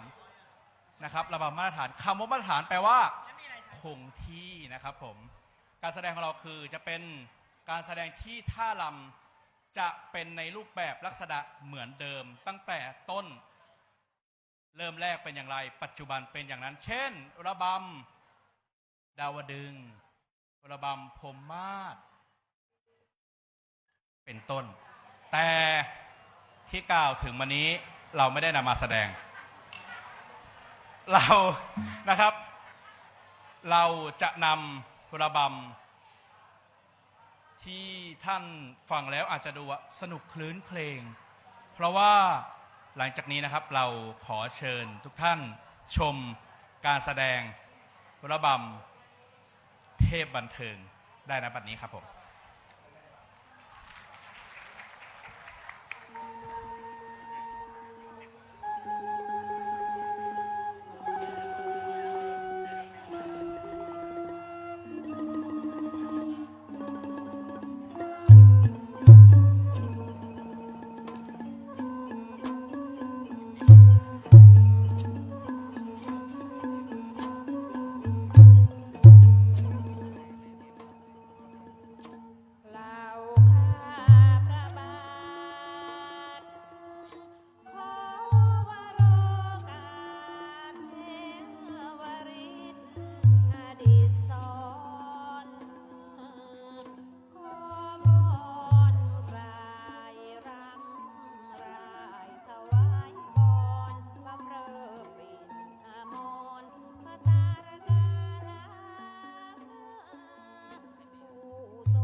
อเสียงปรบมือสักครั้งได้ไหมครับ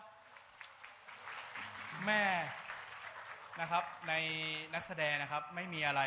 ที่จะทำให้เราชุ่มชื่นจิตใจได้เท่าเสียงปรบมือและเสียงชื่นชมนะครับก็เรา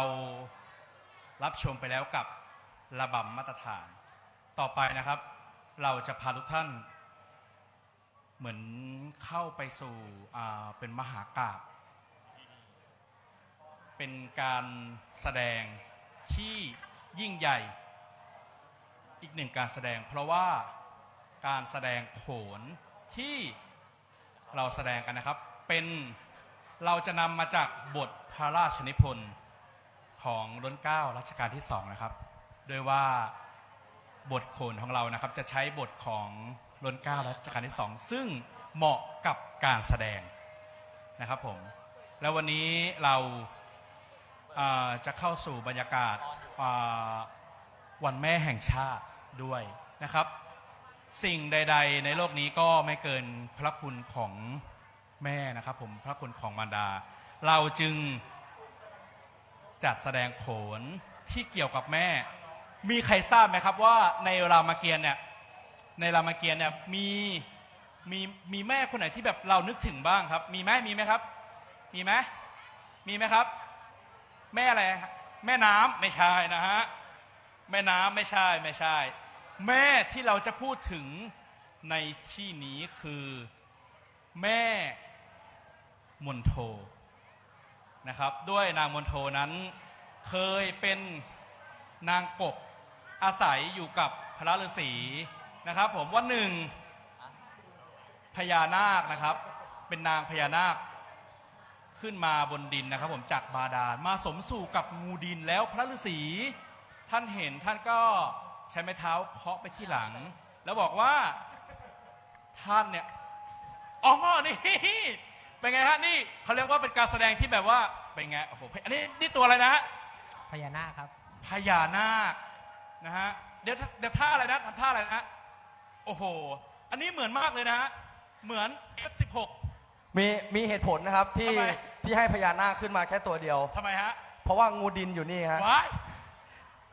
อันนี้ผมเล่าต่อเลยได้ไหม เล่าต่อนะเพราะว่าพระฤาษีเลยใช้ไม้เท้าเคาะไปที่หลังของนางพญานาคว่าท่านเป็นถึงพญานาคจะมาอะไรนะฮะอ๋อคุณนัทครับคุณนัทปรบมือนะครับคุณนัทนะครับคุณนัทก็รูปหล่อใจดีนะครับแต่สู้ผมไม่ได้แค่นั้นเองต่อเลยแล้วกันนะครับจึงมาเคาะหลังงูดินกระโหลดพระฤาษีจึงไปพ่นพิษใส่ไปบ่อน้ำนมนะครับที่มีแม่โคเนี่ยจะเอาน้ำนมมาถวายพระฤาษีทุกวันนำพิษมาใส่นางกบเห็นนึกถึงบุญคุณพระฤาษีก็เลยกระโดดลงไปในบ่อน้ำนมนะครับพอกระโดดลงไปแล้วพระฤาษีบอกว่านางกบตัวนี้ทำไมตระกามเหลือเกินจึงตั้งพิธีชุบขึ้นมาและสอบถามพอได้ทราบความก็เลยทำให้นางได้เป็นมนุษย์สาวแล้วนำไปฝากกับพระอุมาพระอุมาอยู่กับพระอุมารับใช้ครับเป็นเหมือนเป็นบริวารนะครับพระอุมาก็เลยให้พรว่าให้น้ำนมจากเต้าเป็นน้ำทิพย์เป็นน้ำอมฤตนะครับใครดูดดื่มไปแล้วต้องอาวุธสิ่งใดมาก็จะรอดพ้นจากอันตรายนะครับก็เนื้อเรื่องย่อๆเราก็ขอนะครับทุกท่านเราจะเข้าสู่การแสดงโขนไปด้วยกันอินไปด้วยกันครับกับการแสดงโขนเรื่องรามเกียรติ์ตอนกสิรธาราหรืออินทรชิตถูกสอนกินนมได้ณบัดนี้ครับพิพาทเทวาครับ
ข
ชิด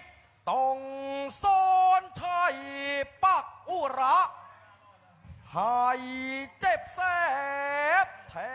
บวาจะชี่ว่าสั้นกุมพันรายพระเวทวิเศษสุดแต่มิอาจทอนอาวุธหลุดจากกายเส้นพรันตัวกลัวตายเสียได้ชนจึงท่องบนมนต์คลังกำบังอินทรีหนีจากทัพกลับเข่าลงการาชธานีบัดนั้นรัว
ใครมาจึงต้องศาสตราอัศจรรย์ได้โปรดเกล้าแก่หม่อมฉันเถิดพระแม่เจ้าลูกนี้เล่าไปรบรับกับเจ้าลักษณ์มันแผลงสอนสิทธิศักดิ์เหมื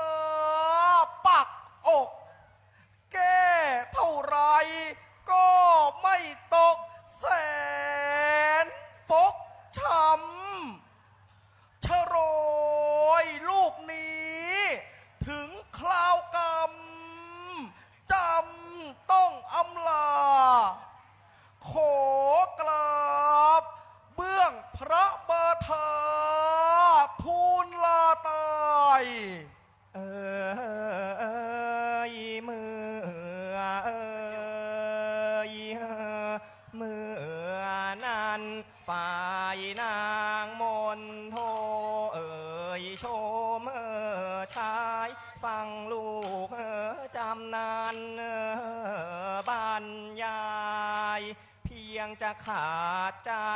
ตายไปตามกัน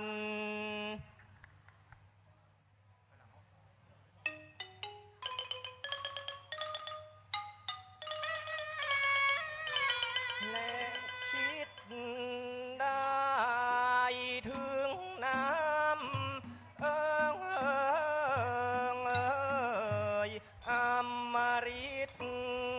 อันเคยได้ประกาศสิทธิ์จากสวรรค์จึงบอ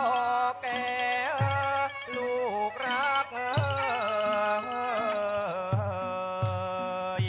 รวมชีวันแม่นั้นคิดเห็นไม่เป็นไรจงดูดดื่มน้ำนม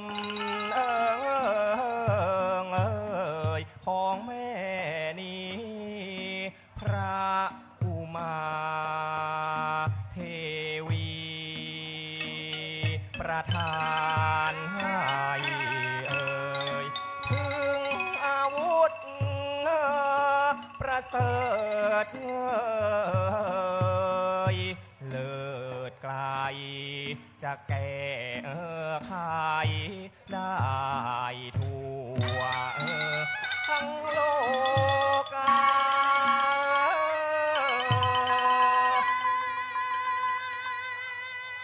เมื่อครั้งแม่อยู่รับใช้องค์พระอุมา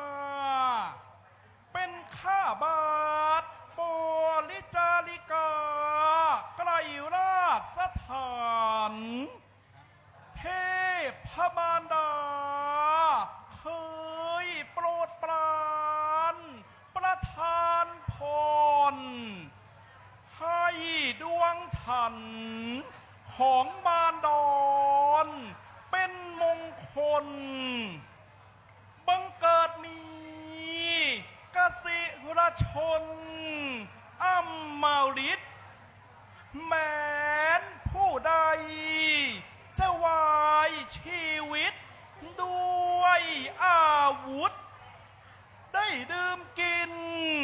แล้วมิสิ้นสุดชีวาสันจะปลดปลอดรอดชีวันพ้นอันตรายซึ่งลูกต้องสอนพระรักปักติดกายมาครั้งนี้เชิญพ่อดูดื่มน้ำนมชนนีอย่าได้กังวลว่าพรางทางนฤมลเปิดสบายเบียงเชียงผาอินทรชิตโนมวันเธอพระแม่เจ้าก่อนประนมกลมกล่าวเข้าไก่ท่านใจเต้นทึกนึกวันสั้นทั้งกายยิ่งเห็นสาวเล่ากำนันยิ่งนึกอายนางเบ้าไพลกระถือพระบาทประกาศไหลไปให้พ้นตา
ชิตฤทธิ์ที่แสนปรีดาเขากราบบาทพระมารดาแล้วปลาใสนับเป็นพระคุณอันยิ่งใหญ่แก่ข้าพระบาทอันชีวาลูกแทบมอดมวยแม่ช่วยพ้นแม่ป้องปัดยามขัดสนพ้นอันตรายขอประนบน้อมพร้อมใจกายถวายต่อเบื้องบาททบงแต่วันนี้ขอทูลลาพระโฉมยงเข้าผ่อนพักทูลพลางทางคุณยักษ์กราบถวายบังคมลาเสด็จออกมาจากปราสาทไทย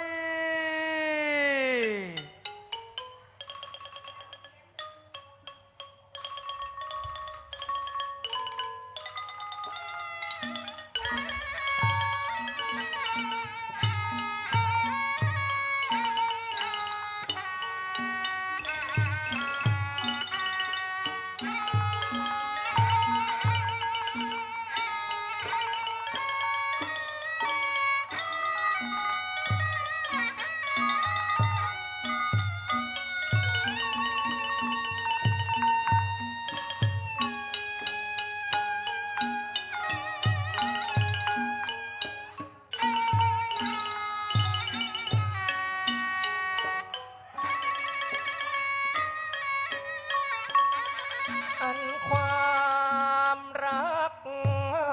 ได้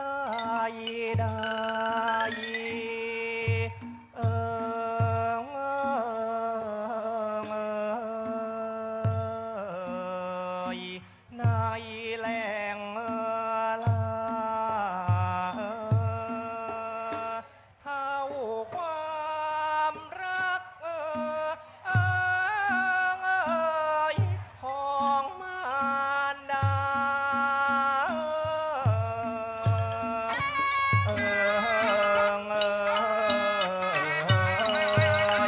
นั้นหาไม่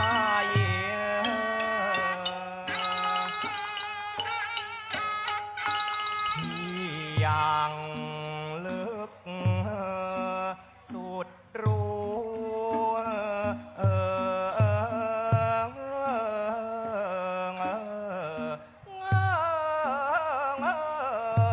อยู่แก่ใจรักอื่นใดไหนจะเทียบเ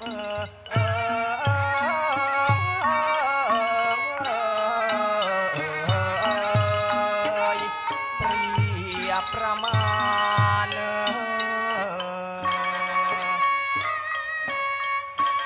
ยามลูกทุกข์ด้วย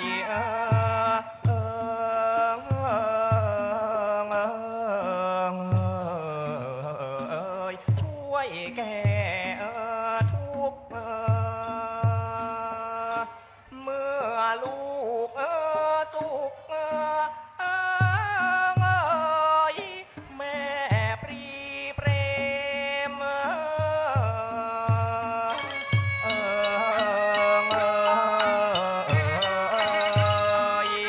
เกษมสาร